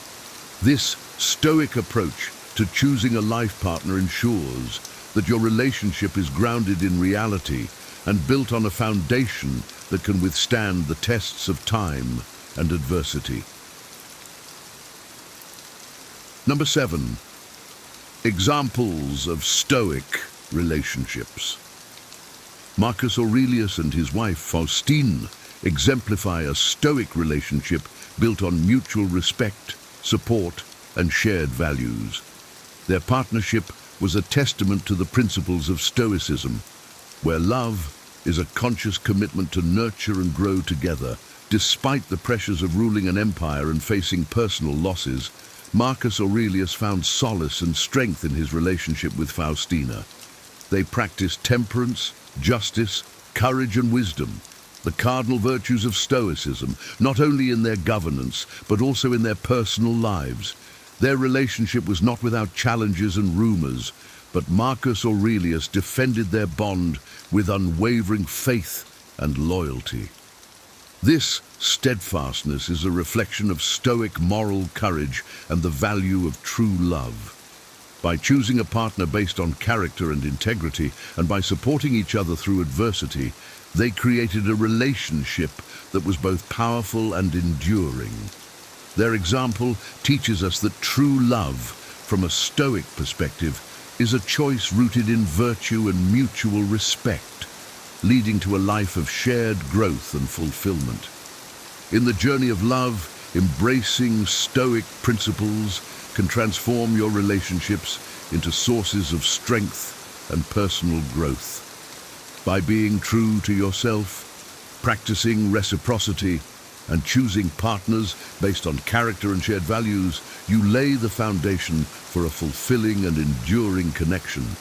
Remember, your well-being and happiness are deeply intertwined with the relationships you cultivate. As you apply these insights, you'll find that love becomes a beacon of stability and wisdom in your life. If you've found this exploration of Stoic love insightful, I invite you to join our community of wisdom seekers. Like this video to show your support, subscribe to our channel for more content on cultivating wisdom and happiness, and share your own experiences in the comments below. Your journey towards a brighter, more fulfilling life begins with a single step. Stay strong, stay focused, and continue to grow with us. See you in the next video. Have you ever walked into a room and instantly felt the tension without anyone saying a word? Or perhaps you've met someone whose smile made you feel instantly at ease. These experiences highlight the incredible power of non-verbal communication. In a world where words often take center stage, it's easy to overlook the silent signals that profoundly shape our interactions. But what if you could decode these hidden messages to understand people better and improve your relationships? Join us on a journey into the fascinating realm of body language and non-verbal cues, where the eyes, face, gestures, and even personal space reveal the unspoken truths behind our words. By learning to read these signs, you'll gain a powerful tool for enhancing your emotional intelligence and connecting more deeply with others. 1. Focus on the eyes. The eyes are often called the windows to the soul, capable of revealing a vast array of emotions and thoughts. Observing someone's eyes can provide deep insights into their honesty, interest, and emotional state. For example, consider a job interview scenario. The candidate who maintains steady eye contact is perceived as confident and truthful. This direct gaze not only signals confidence, but also builds a connection with the interviewer, fostering trust. Conversely, a person who frequently averts their gaze might be experiencing discomfort, shyness, or even deceit. Imagine a situation where a friend is recounting a story about a recent trip. If they avoid eye contact or their eyes dart around nervously, it may indicate they're not being entirely truthful or they feel uneasy discussing the topic. Pupil dilation is another critical indicator. When someone is genuinely interested in what you're saying, their pupils tend to dilate. This physiological response is involuntary and can be quite revealing in social interactions. Picture a date where your companion's pupils are noticeably larger when you're sharing a story. They're likely very engaged and interested in you. Expressions involving the eyes, such as raised eyebrows or narrowed eyes, also convey specific emotions. Raised eyebrows can signal surprise or interest. For instance, if you share an exciting piece of news with a colleague and their eyebrows shoot up, it shows they are genuinely intrigued. On the other hand, narrowed eyes often indicate suspicion or skepticism. If someone narrows their eyes while listening to you, it might be a cue that they doubt the truth or clarity of your statement. Understanding these subtle eye movements and expressions can greatly enhance your ability to read and respond to the emotions and intentions of those around you, making your interactions more meaningful and authentic. Decoding facial expressions. Facial expressions are powerful indicators of a person's emotional state, revealing feelings that might not be expressed verbally. For example, during a conversation, a genuine smile, one that reaches the eyes and causes crow's feet, indicates true happiness and engagement. Imagine greeting a friend you haven't seen in years. Their face lights up with a genuine smile, reflecting their joy and warmth towards you. In contrast, subtle expressions like a slight frown or furrowed brows can signal concern, confusion, or concentration. Picture a meeting where a team member furrows their brow while reviewing a proposal. This might suggest they have questions or reservations about the content, prompting you to address their concerns directly. Tense facial muscles are often a sign of stress or discomfort. For instance, if a colleague's jaw is clenched and their smile appears forced during a presentation, it likely indicates they are nervous or uncomfortable with the situation. Recognizing these cues can help you provide support or adjust your approach to make them feel more at ease. 3. Gestures and body language. Gestures and overall body posture convey messages that words might not fully express. For example, crossed arms can indicate defensiveness or discomfort. Imagine a scenario where you're giving feedback to an employee. If they cross their arms and lean back, It might suggest they are feeling defensive or disagree with your points. Conversely, leaning forward and maintaining an open posture with arms relaxed and uncrossed shows interest and engagement. In a classroom setting, students who lean forward and nod occasionally are actively listening and absorbing the information being presented. Touching the face can be a sign of anxiety or uncertainty. Picture someone scratching their chin or covering their mouth while making a decision. These gestures often indicate that they are unsure and possibly second-guessing their choices. Recognizing these signs can guide you in offering reassurance or additional information to help them feel more confident. 4. Observing micro-expressions. Micro-expressions are brief, involuntary facial expressions that reveal genuine emotions, often occurring in fractions of a second. These fleeting expressions can be crucial in understanding someone's true feelings. For instance, a flash of fear, widened eyes and raised eyebrows during a tense conversation might indicate the person is feeling threatened or anxious, even if they are verbally expressing calm. Similarly, a quick expression of disgust, characterized by a wrinkled nose and raised upper lip, can reveal true feelings about a subject being discussed. Imagine someone briefly showing disgust while talking about a particular task at work. This micro-expression could indicate their true dislike or discomfort with the assignment, despite any positive statements they make. Happiness is often revealed through a genuine smile, but a micro-expression of joy might appear even if someone tries to conceal their happiness. For example, receiving unexpected praise might trigger a fleeting smile before they compose themselves, indicating their genuine pleasure at the compliment. 5. Monitoring vocal tone and pitch. Changes in vocal tone, pitch, and speed can provide significant clues about a person's emotional state. A higher pitch often suggests anxiety or deception. For instance, during a stressful situation, a person's voice might rise as they attempt to explain themselves, indicating nervousness or a lack of confidence in their words. A steady, calm tone, on the other hand, often signals confidence and sincerity. Imagine a leader addressing their team during a crisis.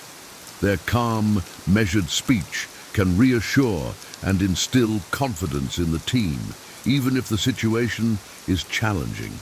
Rapid speech can signify nervousness or excitement. Picture someone excitedly sharing news about a promotion. Their words may come quickly, and their pitch might rise, reflecting their enthusiasm and joy. Conversely, someone speaking quickly during an interrogation might be trying to cover their tracks or fabricate details, indicating possible deceit. 6. Analyzing personal space. Personal space preferences can reflect comfort levels and intentions. For instance, standing close to someone can indicate familiarity or intimacy. In a social setting, close friends or family members are comfortable being physically close, reflecting their strong emotional bonds. Maintaining a greater distance can signify formality or discomfort. In a professional setting, maintaining a respectful distance during conversations indicates professionalism and respect for personal boundaries. Conversely, invading someone's personal space can be seen as aggressive or overly intimate. Imagine a salesperson stepping too close during a pitch, making the customer feel uneasy and defensive. 7. Evaluating handshakes. A handshake can reveal much about a person's personality and emotional state. A firm handshake suggests confidence and assertiveness. For example, in a business meeting, a firm handshake at the beginning can set a positive tone, indicating the person's confidence and readiness to engage. A limp handshake may indicate insecurity or reluctance. Imagine meeting someone who offers a weak, hesitant handshake. This might suggest they are unsure of themselves or not fully committed to the interaction. A prolonged handshake can be a sign of dominance or eagerness. For instance, a person who holds on a bit too long might be trying to assert control or make a lasting impression. 8. Notice fidgeting. Fidgeting behaviors, such as tapping feet or drumming fingers, often signal nervousness or impatience. Imagine a student waiting for exam results. If they are constantly fidgeting, it likely indicates their anxiety and impatience. Recognizing these signs can help you offer reassurance or distractions to ease their tension. Conversely, stillness can reflect calmness and self-control. Picture a negotiator in a high-stakes discussion who remains perfectly still and composed. Their lack of fidgeting signals confidence and control, potentially giving them an advantage in the negotiation. 9. Paying attention to posture. A person's posture provides significant insights into their feelings and attitudes. An open posture, with arms relaxed and not crossed, shows openness and confidence. In a job interview, a candidate who sits up straight and keeps their arms open is likely confident and eager to engage. A closed posture, such as crossing arms or hunching, can indicate defensiveness or discomfort. Imagine a participant in a group discussion who sits with their arms crossed and shoulders hunched. This body language suggests they feel defensive or are not comfortable with the topic being discussed. 10. Watching for incongruence. When verbal and non-verbal messages do not align, it often signals deceit or internal conflict. For example, if someone verbally expresses confidence but avoids eye contact or displays nervous tics, their body language contradicts their words, suggesting they might not be entirely truthful or comfortable. In another scenario, consider a person who claims to be relaxed but is constantly fidgeting and showing tense facial expressions. This incongruence between their words and actions reveals their internal struggle or deceit.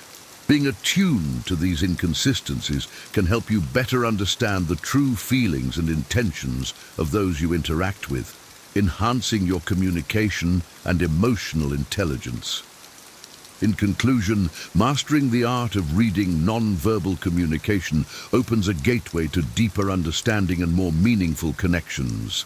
From the subtle flicker of a micro-expression to the telltale signs in a handshake, these silent signals offer profound insights into the emotions and intentions of those around us.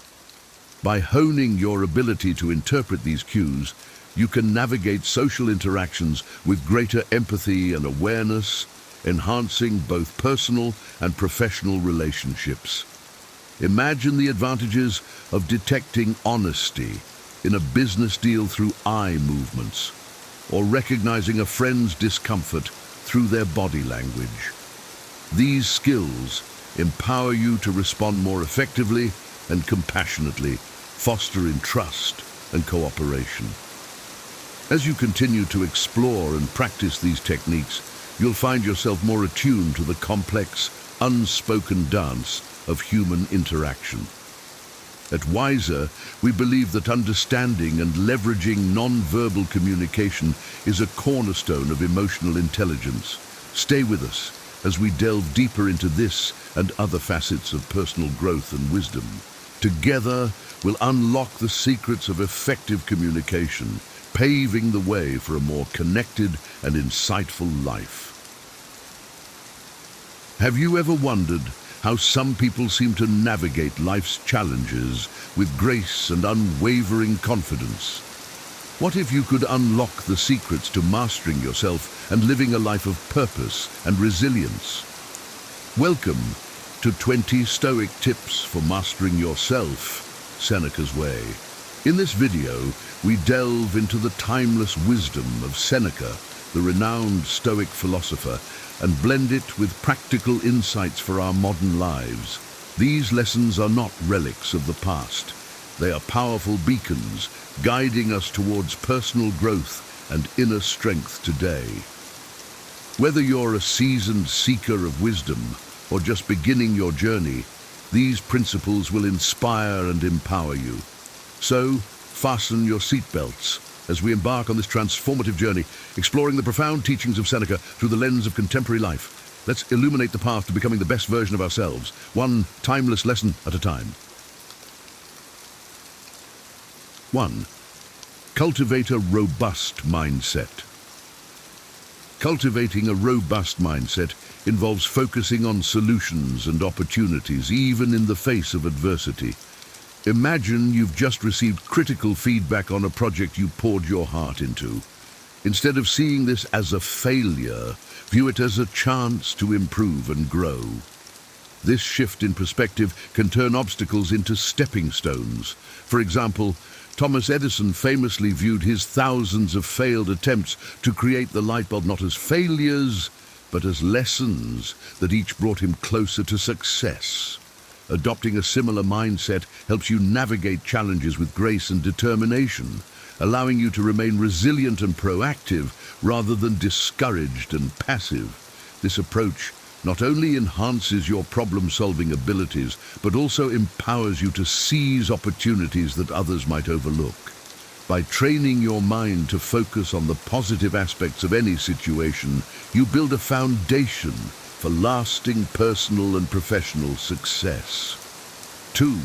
Maintain equanimity. Equanimity is the ability to remain calm and composed, even in stressful situations. Picture yourself stuck in traffic, late for an important meeting. Instead of succumbing to frustration and anger, practice equanimity by taking deep breaths and accepting the situation as it is. This mental calmness allows you to think clearly and respond effectively. A great example of equanimity in action is Mahatma Gandhi, who remained peaceful and steadfast in his principles even when faced with intense opposition and imprisonment. By maintaining equanimity, you can navigate life's ups and downs with grace, making thoughtful decisions that align with your long-term goals rather than reacting impulsively to immediate stresses. 3. Live in alignment with your values. Living in alignment with your values means ensuring your daily actions reflect your core beliefs. Consider a doctor who values health and wellness but leads an unhealthy lifestyle. This disconnect can lead to inner conflict and dissatisfaction. On the other hand, a person who values environmental sustainability might choose to reduce their carbon footprint by biking to work and using reusable products. This alignment creates a sense of authenticity and purpose, as seen in the life of Nelson Mandela, who consistently acted according to his values of equality and justice, even when it meant great personal sacrifice. Aligning your actions with your values ensures a life of integrity and fulfillment. 4. Seek challenges. Embracing challenges is crucial for discovering your true potential. Think of a marathon runner who pushes through physical and mental barriers to complete a race. Each step outside their comfort zone helps them grow stronger and more resilient. For example, J.K. Rowling faced numerous rejections before publishing the Harry Potter series, but each setback only fueled her determination. By seeking out and embracing challenges, you open yourself up to new experiences and opportunities for growth. Whether it's taking on a daunting project at work or learning a new skill, these challenges help you uncover capabilities you never knew you had, building confidence and resilience. 5. Focus on your response. Life is unpredictable, and we often can't control what happens to us, but we can control how we respond. Imagine losing your job unexpectedly. Instead of seeing it as a devastating loss, view it as an opportunity to explore new career paths or start a business. Viktor Frankl, a Holocaust survivor, exemplified this principle. Despite the horrific conditions of the concentration camps, he chose to find meaning and maintain hope. By focusing on your response, you take control of your narrative, transforming adversity into a powerful catalyst for growth and change. This mindset shift empowers you to navigate life's challenges with wisdom and strength. 6. Protect your time. Time is our most precious resource, and once it's gone, it can't be reclaimed. Consider how you spend your day. Are your activities aligned with your goals and values, or are you wasting time on trivial pursuits? Think of Warren Buffett, who famously guards his time fiercely, focusing only on what truly matters. Protecting your time means setting boundaries and prioritizing tasks that contribute to your long-term aspirations. By managing your time wisely, you create more opportunities for growth and fulfillment, ensuring that your daily actions are purposeful and aligned with your broader life goals. 7. Foster empathy. Empathy, the ability to understand and share the feelings of others, is essential for building strong relationships. Imagine a coworker who is stressed about a deadline. Instead of ignoring their distress, take a moment to listen and offer support. Empathy can transform interactions, fostering deeper connections and mutual respect. Mother Teresa, known for her profound empathy, dedicated her life to helping the poorest of the poor, profoundly impacting countless lives. By fostering empathy, you bridge gaps between people, creating a more compassionate and connected world. This not only enriches your personal relationships, but also contributes to a more harmonious and understanding community. 8. Do the hard things. Greatness often requires effort and resilience. Think of an artist who spends countless hours perfecting their craft, or an entrepreneur who tirelessly works to build their business. Steve Jobs, for instance, faced numerous setbacks, but persevered to create Apple. Doing the hard things means embracing physical, mental, and emotional challenges. Whether it's enduring a tough workout, solving a complex problem, or navigating a difficult relationship, these experiences build your character and resilience. By consistently taking on hard tasks, you develop the strength and fortitude needed to overcome obstacles and achieve your goals, ultimately leading to personal and professional growth. 9. Limit your desires. Seneca advocated for limiting desires to achieve contentment. In today's consumer-driven society, it's easy to fall into the trap of always wanting more. Consider someone who constantly buys the latest gadgets, but still feels unfulfilled. Contrast this with someone who focuses on appreciating what they have, leading to a greater sense of satisfaction and peace. Seneca himself lived modestly, finding joy in simplicity. By distinguishing between needs and wants and focusing on what truly matters, you cultivate contentment and reduce the stress that comes from incessant desire. This approach not only leads to greater happiness, but also aligns with sustainable and mindful living. 10. Embrace vulnerability. Vulnerability is often seen as a weakness, but it's actually a sign of courage and strength. Think of a leader who admits their mistakes and seeks input from their team. This openness fosters trust and collaboration. Brené Brown, a researcher and storyteller, emphasizes that embracing vulnerability is essential for meaningful connections and personal growth. By being vulnerable, you allow yourself to be authentic, which deepens your relationships and fosters resilience. Whether it's admitting you don't have all the answers or sharing your true feelings with a loved one, embracing vulnerability can lead to profound personal and relational growth. 11. Choose influences wisely. The people you surround yourself with have a profound impact on your life. Think about the influence your friends, family, and colleagues have on your attitudes and behaviors. Jim Rohn famously said, "You are the average of the 5 people you spend the most time with." Surround yourself with individuals who inspire and challenge you to be better. For example, Elon Musk surrounds himself with talented and innovative thinkers who push him to achieve greater heights.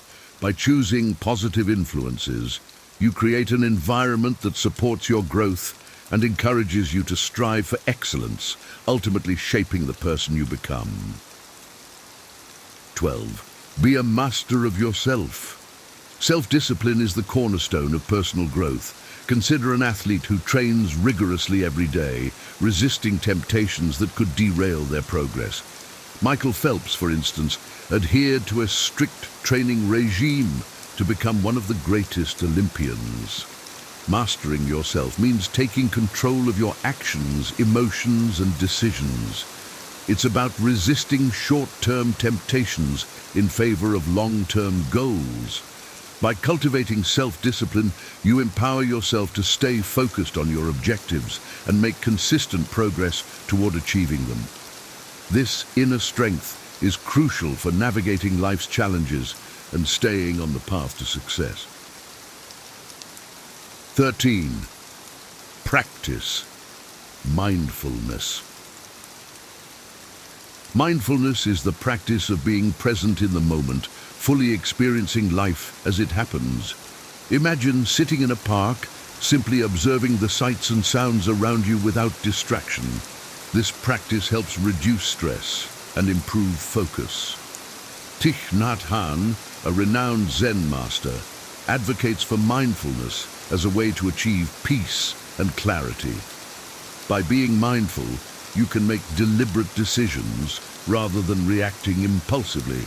This presence of mind enhances your ability to enjoy life's simple pleasures and respond thoughtfully to challenges, ultimately leading to a more balanced and fulfilling life. 14.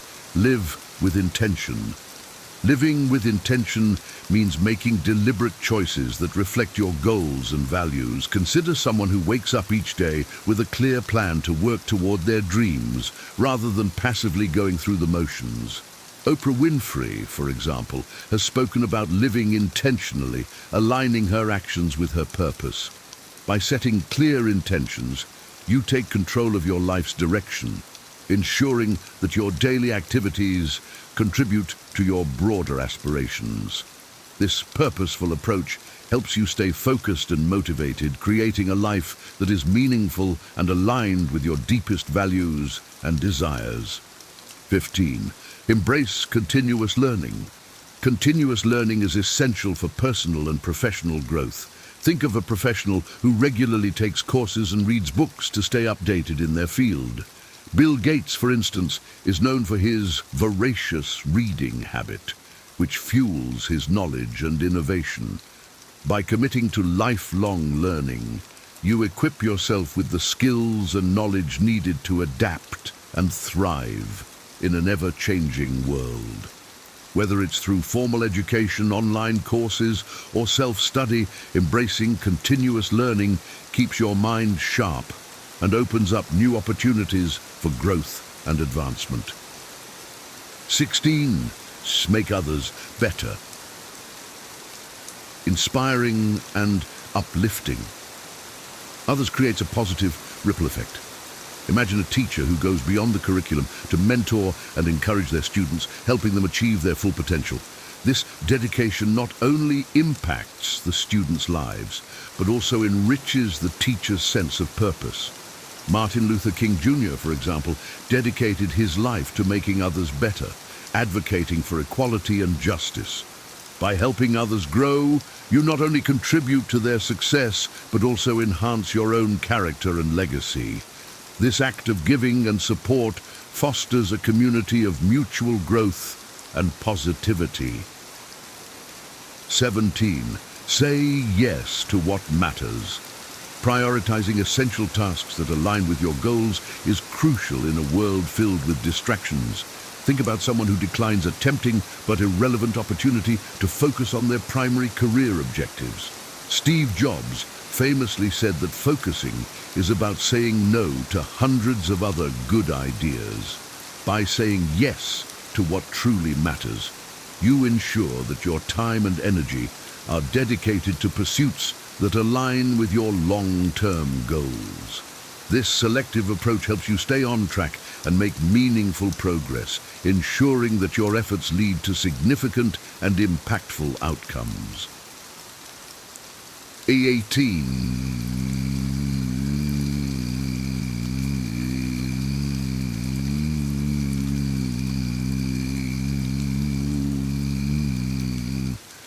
Gratitude is a powerful tool for fostering contentment and resilience. Take a moment today to reflect on what you're thankful for. Simple budget, a warm cup of coffee, significant achievements. Studies have shown that practicing gratitude can enhance your overall well-being. Oprah Winfrey, a strong advocate of gratitude, keeps a daily gratitude journal.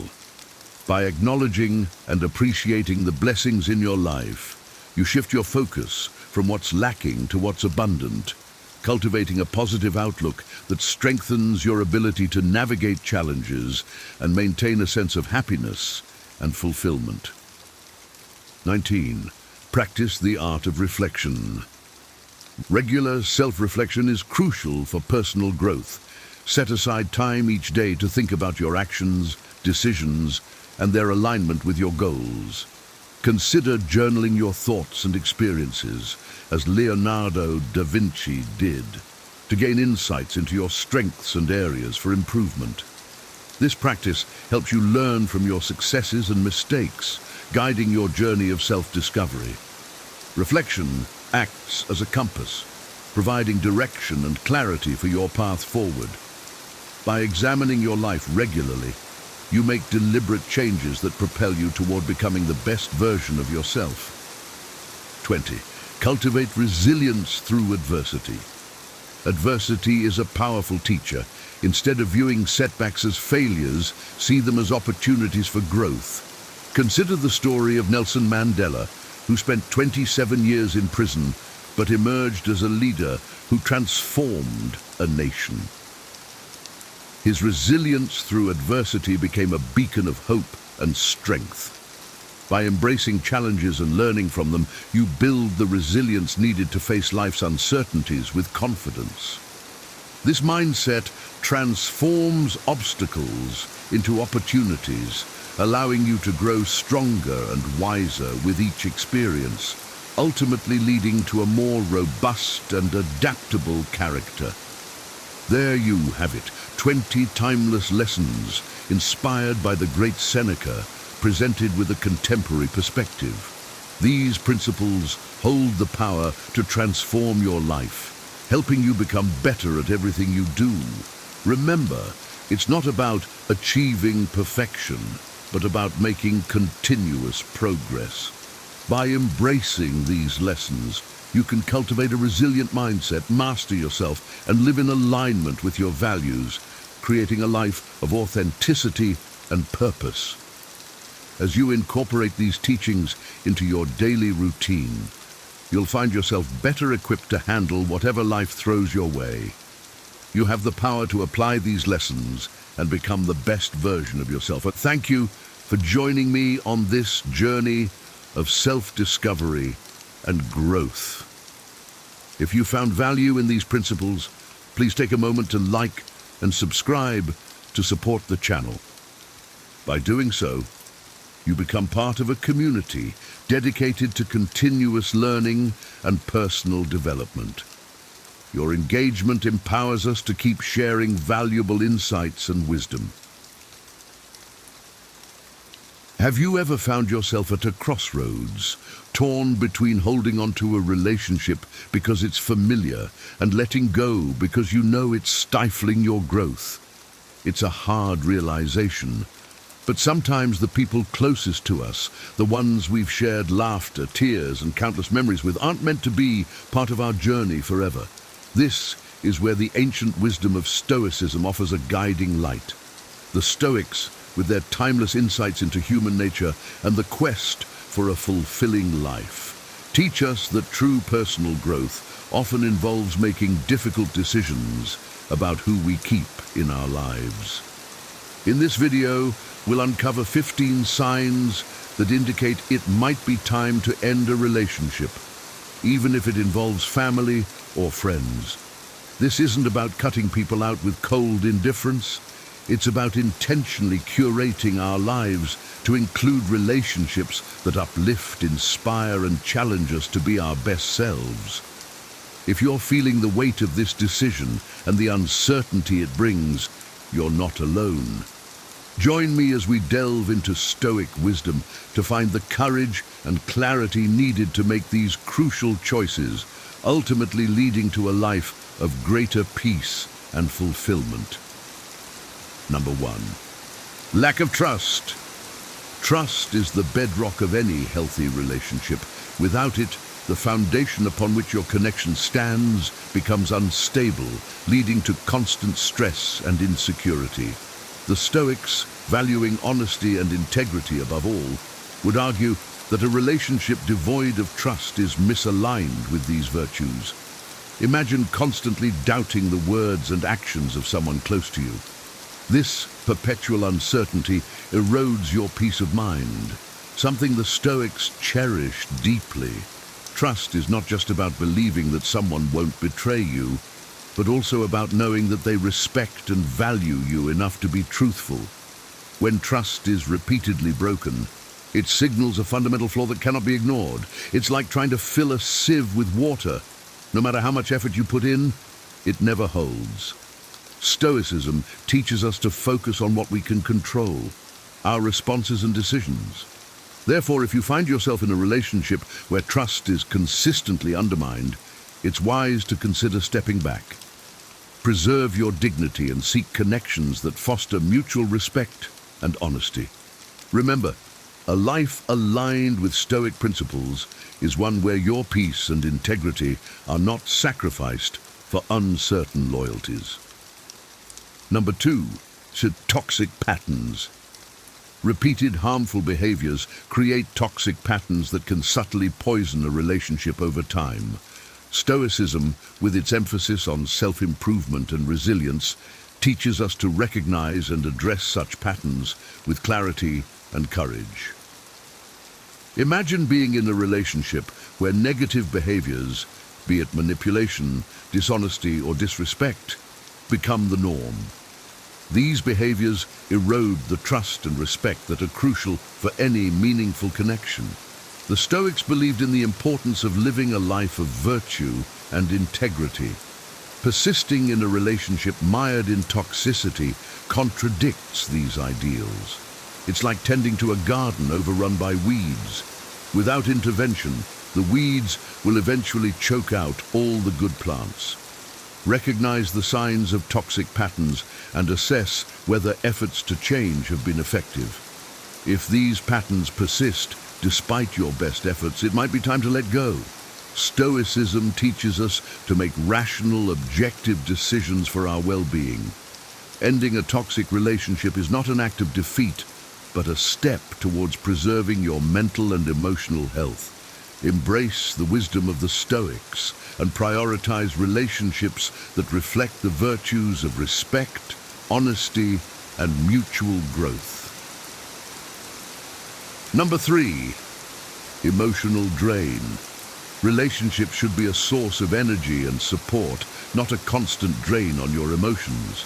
According to Stoic principles, maintaining emotional equilibrium is crucial for living a fulfilling life. If you find yourself consistently exhausted or burdened by a relationship, it's a clear sign that the connection is unhealthy. Picture carrying a heavy load that never seems to lighten, no matter how much effort you put into it. This is what an emotionally draining relationship feels like. Stoicism teaches us to focus on what truly enriches our lives and to let go of what does not. If a relationship leaves you feeling depleted rather than invigorated, it's time to reevaluate its place in your life. Emotional drain disrupts your inner peace and hinders your ability to engage fully with the world.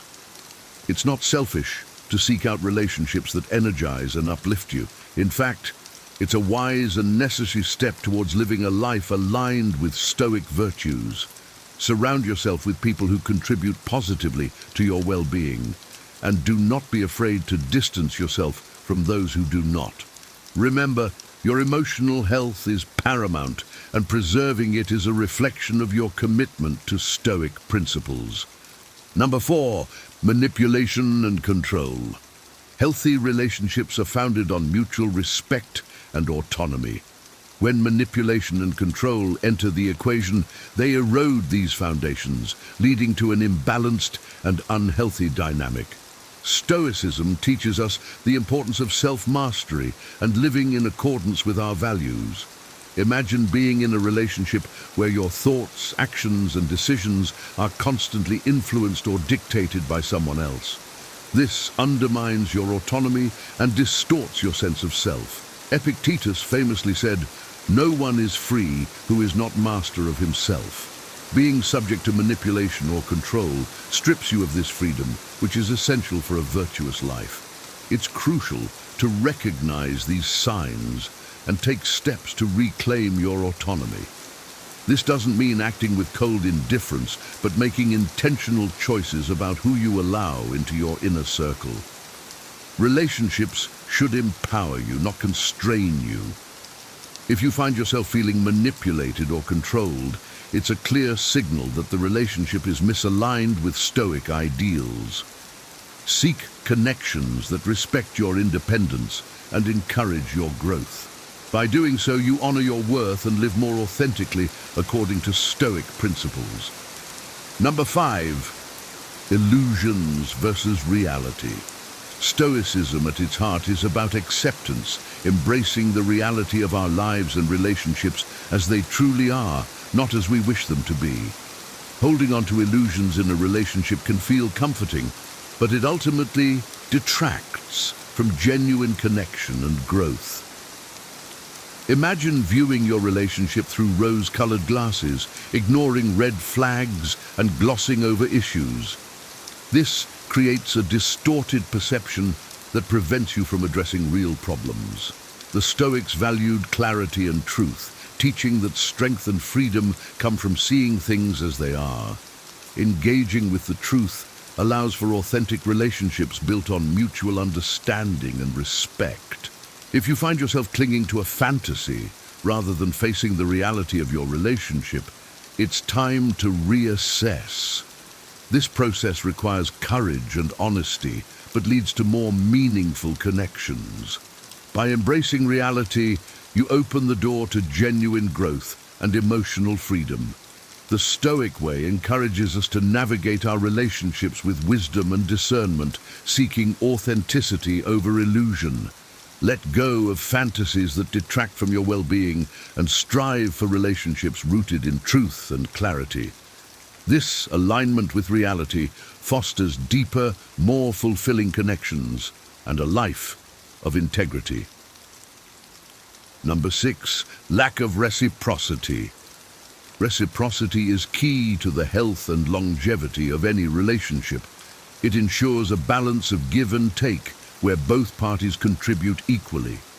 When this balance is off, the relationship becomes fundamentally unsustainable. Picture constantly pouring your energy into a relationship, receiving little to nothing in return.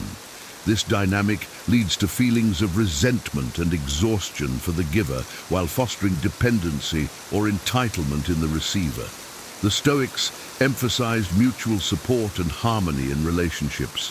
For them, contributing to others' well-being should not come at the expense of one's own.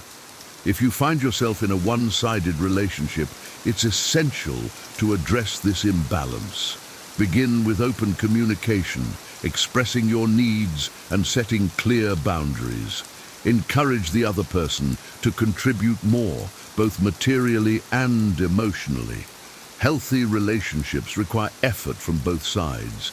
Stoicism teaches us to respect ourselves and others, striving for balance and mutual respect.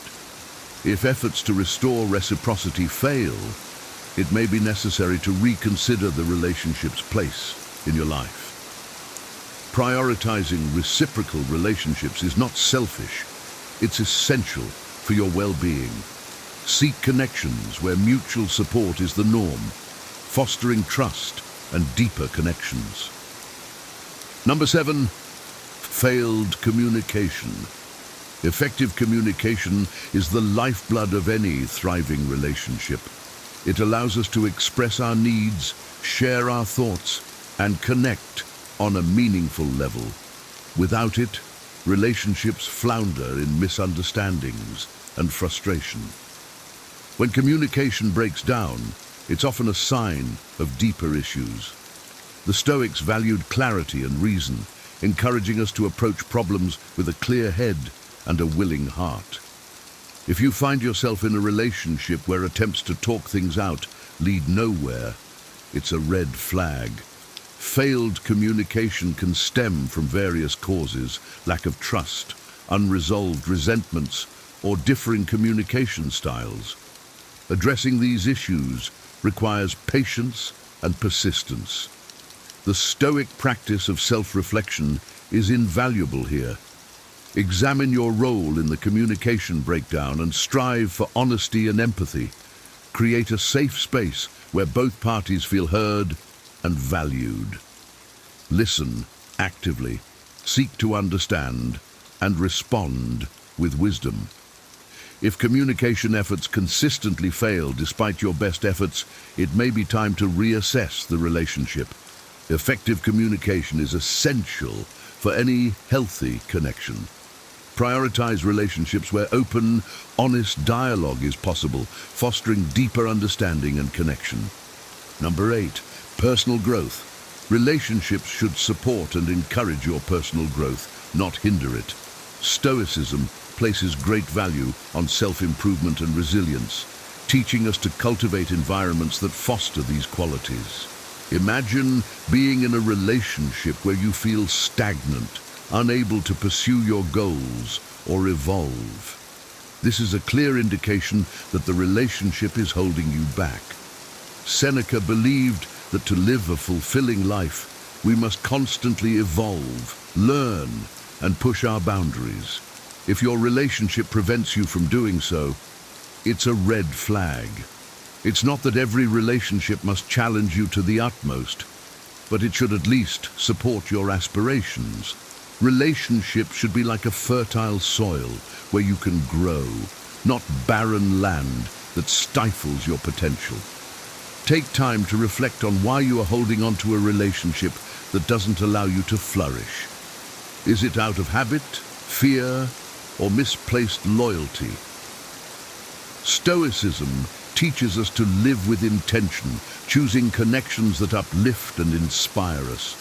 If a relationship is inhibiting your growth, it's wise to consider its place in your life. Seek relationships that encourage your development and align with your highest virtues. Number 9, abuse. Abuse in any form is a definitive sign that a relationship must end. Stoicism, with its deep respect for human dignity and self-worth, condemns any behavior that violates these principles. Abuse, whether physical, emotional, verbal, or psychological, destroys the trust and safety that relationships should be built upon. Imagine constantly living in fear, your self-esteem eroded by someone who should be a source of support. Stoicism teaches us to recognize our inherent worth and to maintain our dignity and self-respect. Being in an abusive relationship is antithetical to these values. It's crucial to seek help and take steps to exit such situations. This is not a sign of weakness, but of immense strength and self-respect.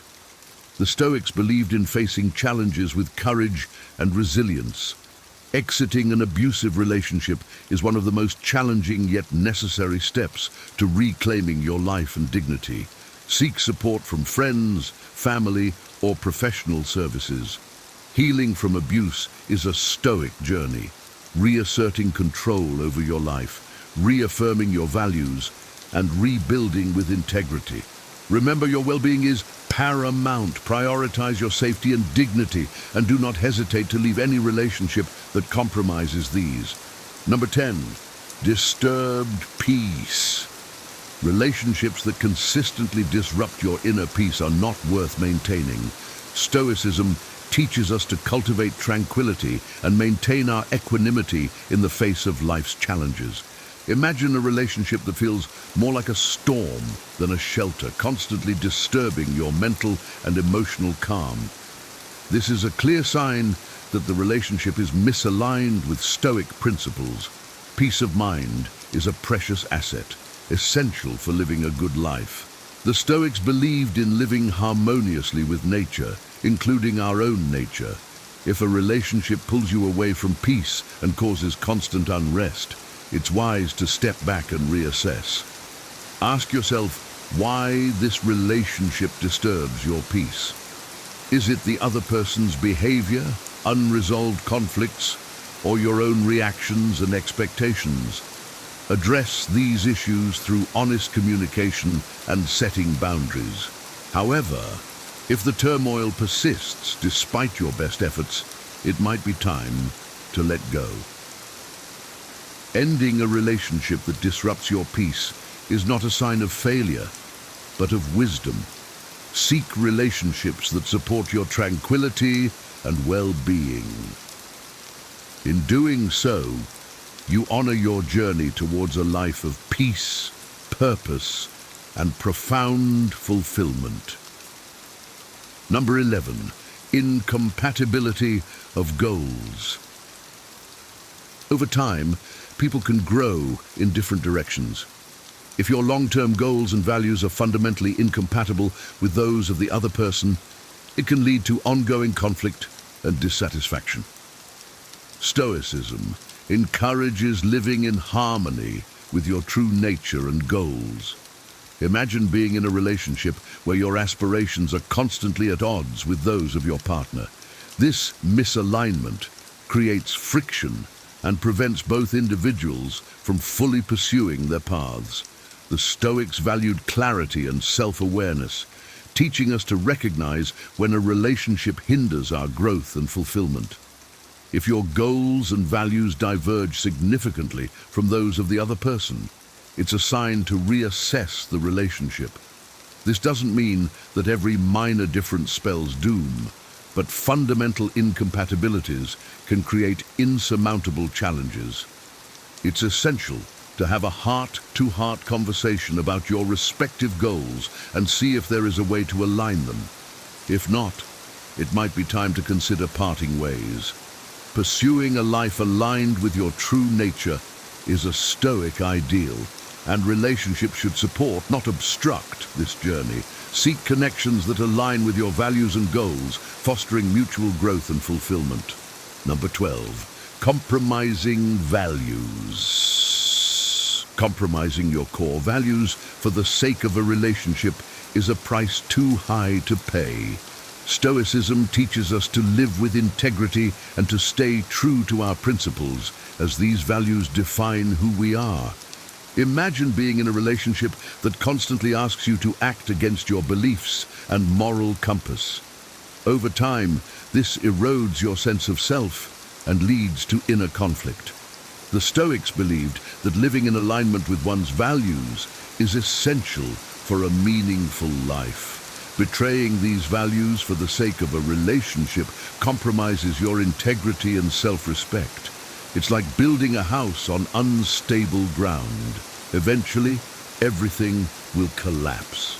Reflect on whether a relationship asks you to compromise your values. Are you acting in ways that contradict your beliefs? If so, it's a clear sign that the relationship is unhealthy. This doesn't mean you shouldn't make sacrifices or compromises, which are normal in any healthy relationship. However, sacrificing your core values is different. It's a betrayal of your true self. Honor your values and seek relationships that respect and align with them. This commitment to integrity and virtue is the path to a fulfilling life, according to Stoic wisdom. Number 13, lack of respect. Respect is the foundation of any healthy relationship. Without it, trust, love, and genuine understanding cannot flourish. Imagine being in a relationship where you are constantly disrespected, your dignity undermined. This is not just about feeling undervalued, but recognizing that a fundamental aspect of your humanity is being disregarded. The Stoics placed immense emphasis on self-respect and the respect we owe to others. They believed that every individual possesses inherent worth and dignity. A relationship lacking mutual respect is a clear red flag. It's like trying to build a house on sand. Eventually, everything will collapse. Reflect on whether you are being treated with the dignity you deserve. If not, it's time for a serious reassessment. This doesn't necessarily mean cutting someone out of your life with cold precision, but recognizing your own value and making decisions that reflect that. Set clearer boundaries, have honest conversations about your feelings, or if necessary, move on. Respecting yourself and insisting on being treated with respect is not selfish or demanding. It's a reflection of the self-worth that the Stoics believed each of us should cultivate. Prioritize relationships that honor your dignity and values. Number 14, negative emotions. Constant feelings of jealousy, anger, or negativity in a relationship are clear indicators that it is not conducive to your well-being. Stoicism teaches us to focus on maintaining emotional equilibrium and to recognize toxic dynamics. Imagine a relationship filled with constant negativity, dragging you into emotional turmoil. Marcus Aurelius advised that we control our reactions to emotions, not the emotions themselves. If jealousy or anger arises because of someone's actions, it's essential to reflect on these feelings and their root causes. A relationship that consistently evokes negative emotions is like a storm, constantly disrupting your inner peace. This is not the foundation of a healthy, supportive connection. It's crucial to address these issues through open, honest communication and self-reflection. If the negativity persists despite your best efforts, it's a sign that the relationship may be inherently toxic. Remember, Stoicism teaches us to prioritize our emotional well-being and to surround ourselves with people who uplift and inspire us. Seek relationships that contribute positively to your life, fostering peace and emotional stability. By doing so, you honor the Stoic principle of maintaining balance and serenity in your inner world. Number 15, constant drama. A relationship that feels more like a constant storm than a sanctuary is a clear signal that something is amiss. Stoicism places immense value on tranquility and inner peace, teaching us to cultivate a state of calm that remains undisturbed by external chaos. Imagine being in a relationship where drama and conflict are the norms rather than the exceptions.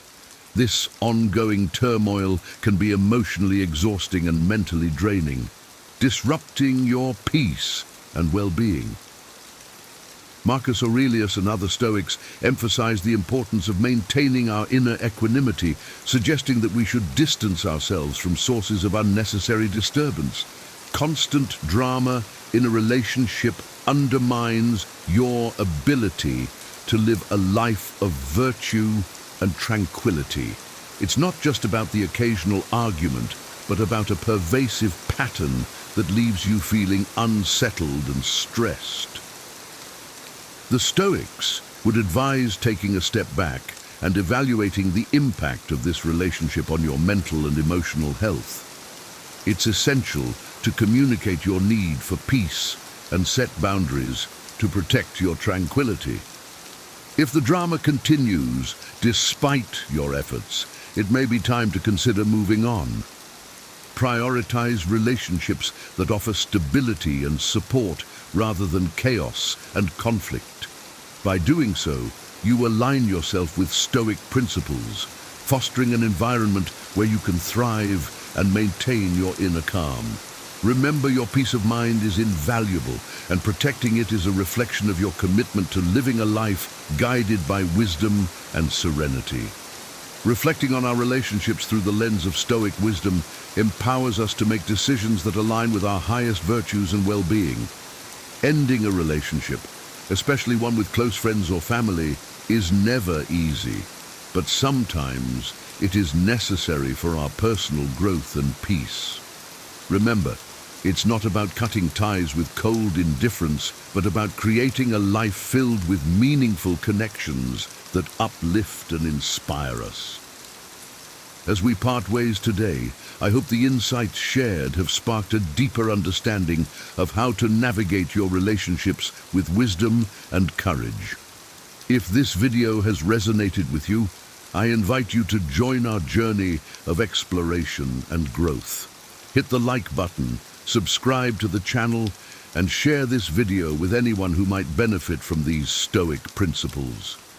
Let's continue to cultivate lives of profound meaning and joy together. Thank you for watching, and I look forward to seeing you in the next video.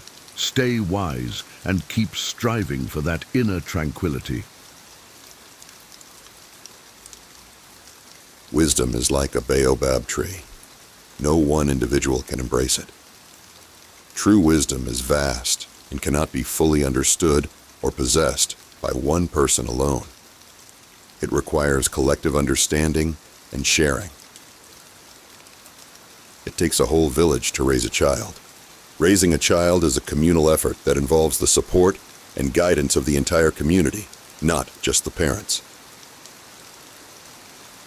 If you want to go fast, go alone. If you want to go far, go together. Working alone may yield quick results, but teamwork and collaboration lead to sustainable, long-term success.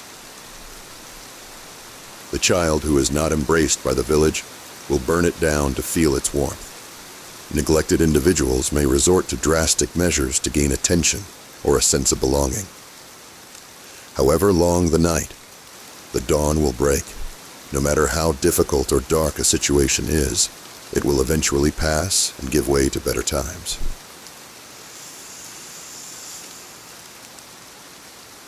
The fool speaks, the wise man listens. Wisdom often involves listening and understanding before speaking, whereas foolishness is marked by hasty, uninformed speech. A bird will always use another bird's feathers to feather its own nest. People often use resources or knowledge from others to improve their own situation.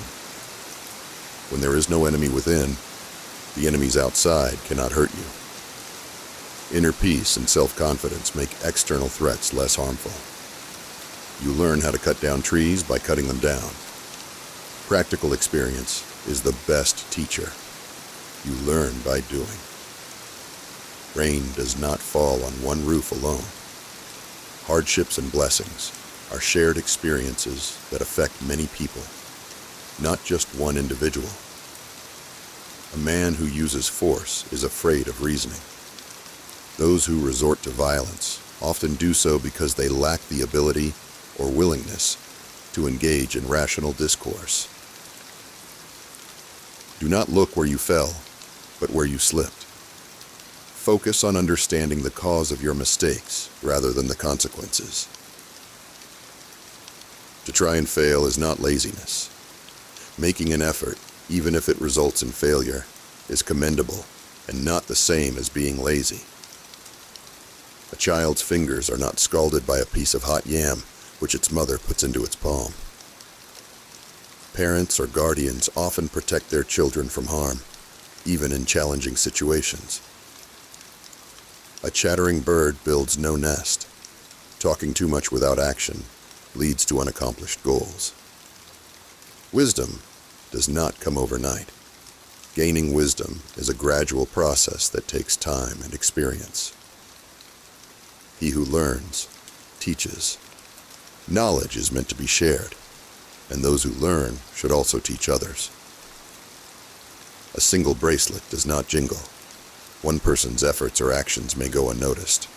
Collaboration amplifies impact. A man who uses force is afraid of reasoning. Resorting to violence often indicates a fear of logical argument or persuasion. If you think you are too small to make a difference, You haven't spent the night with a mosquito. Even the smallest actions can have a significant impact. Knowledge is like a garden. If it is not cultivated, it cannot be harvested. Knowledge requires nurturing and continuous effort to be useful and beneficial. So, a bird will always use another bird's feathers to feather its own nest. People often use resources or knowledge from others to improve their own situation. He who refuses to obey cannot command. To lead effectively, one must also know how to follow and respect authority. The axe forgets, but the tree remembers.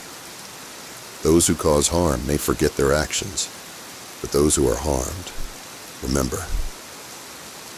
Even the best cooking pot will not produce food. Having the best tools or resources is useless without the skills or effort to use them. And seeing is different from being told. Experiencing something firsthand is more impactful and convincing than hearing about it secondhand. One who loves you warns you. True care and concern often come with honest warnings and advice. Even the best cooking pot will not produce food. Having the best tools or resources is useless without the skills or effort to use them. There is no medicine to cure hatred. Hatred is a deep-rooted emotion that cannot be easily remedied or cured. You do not teach the paths of the forest to an old gorilla.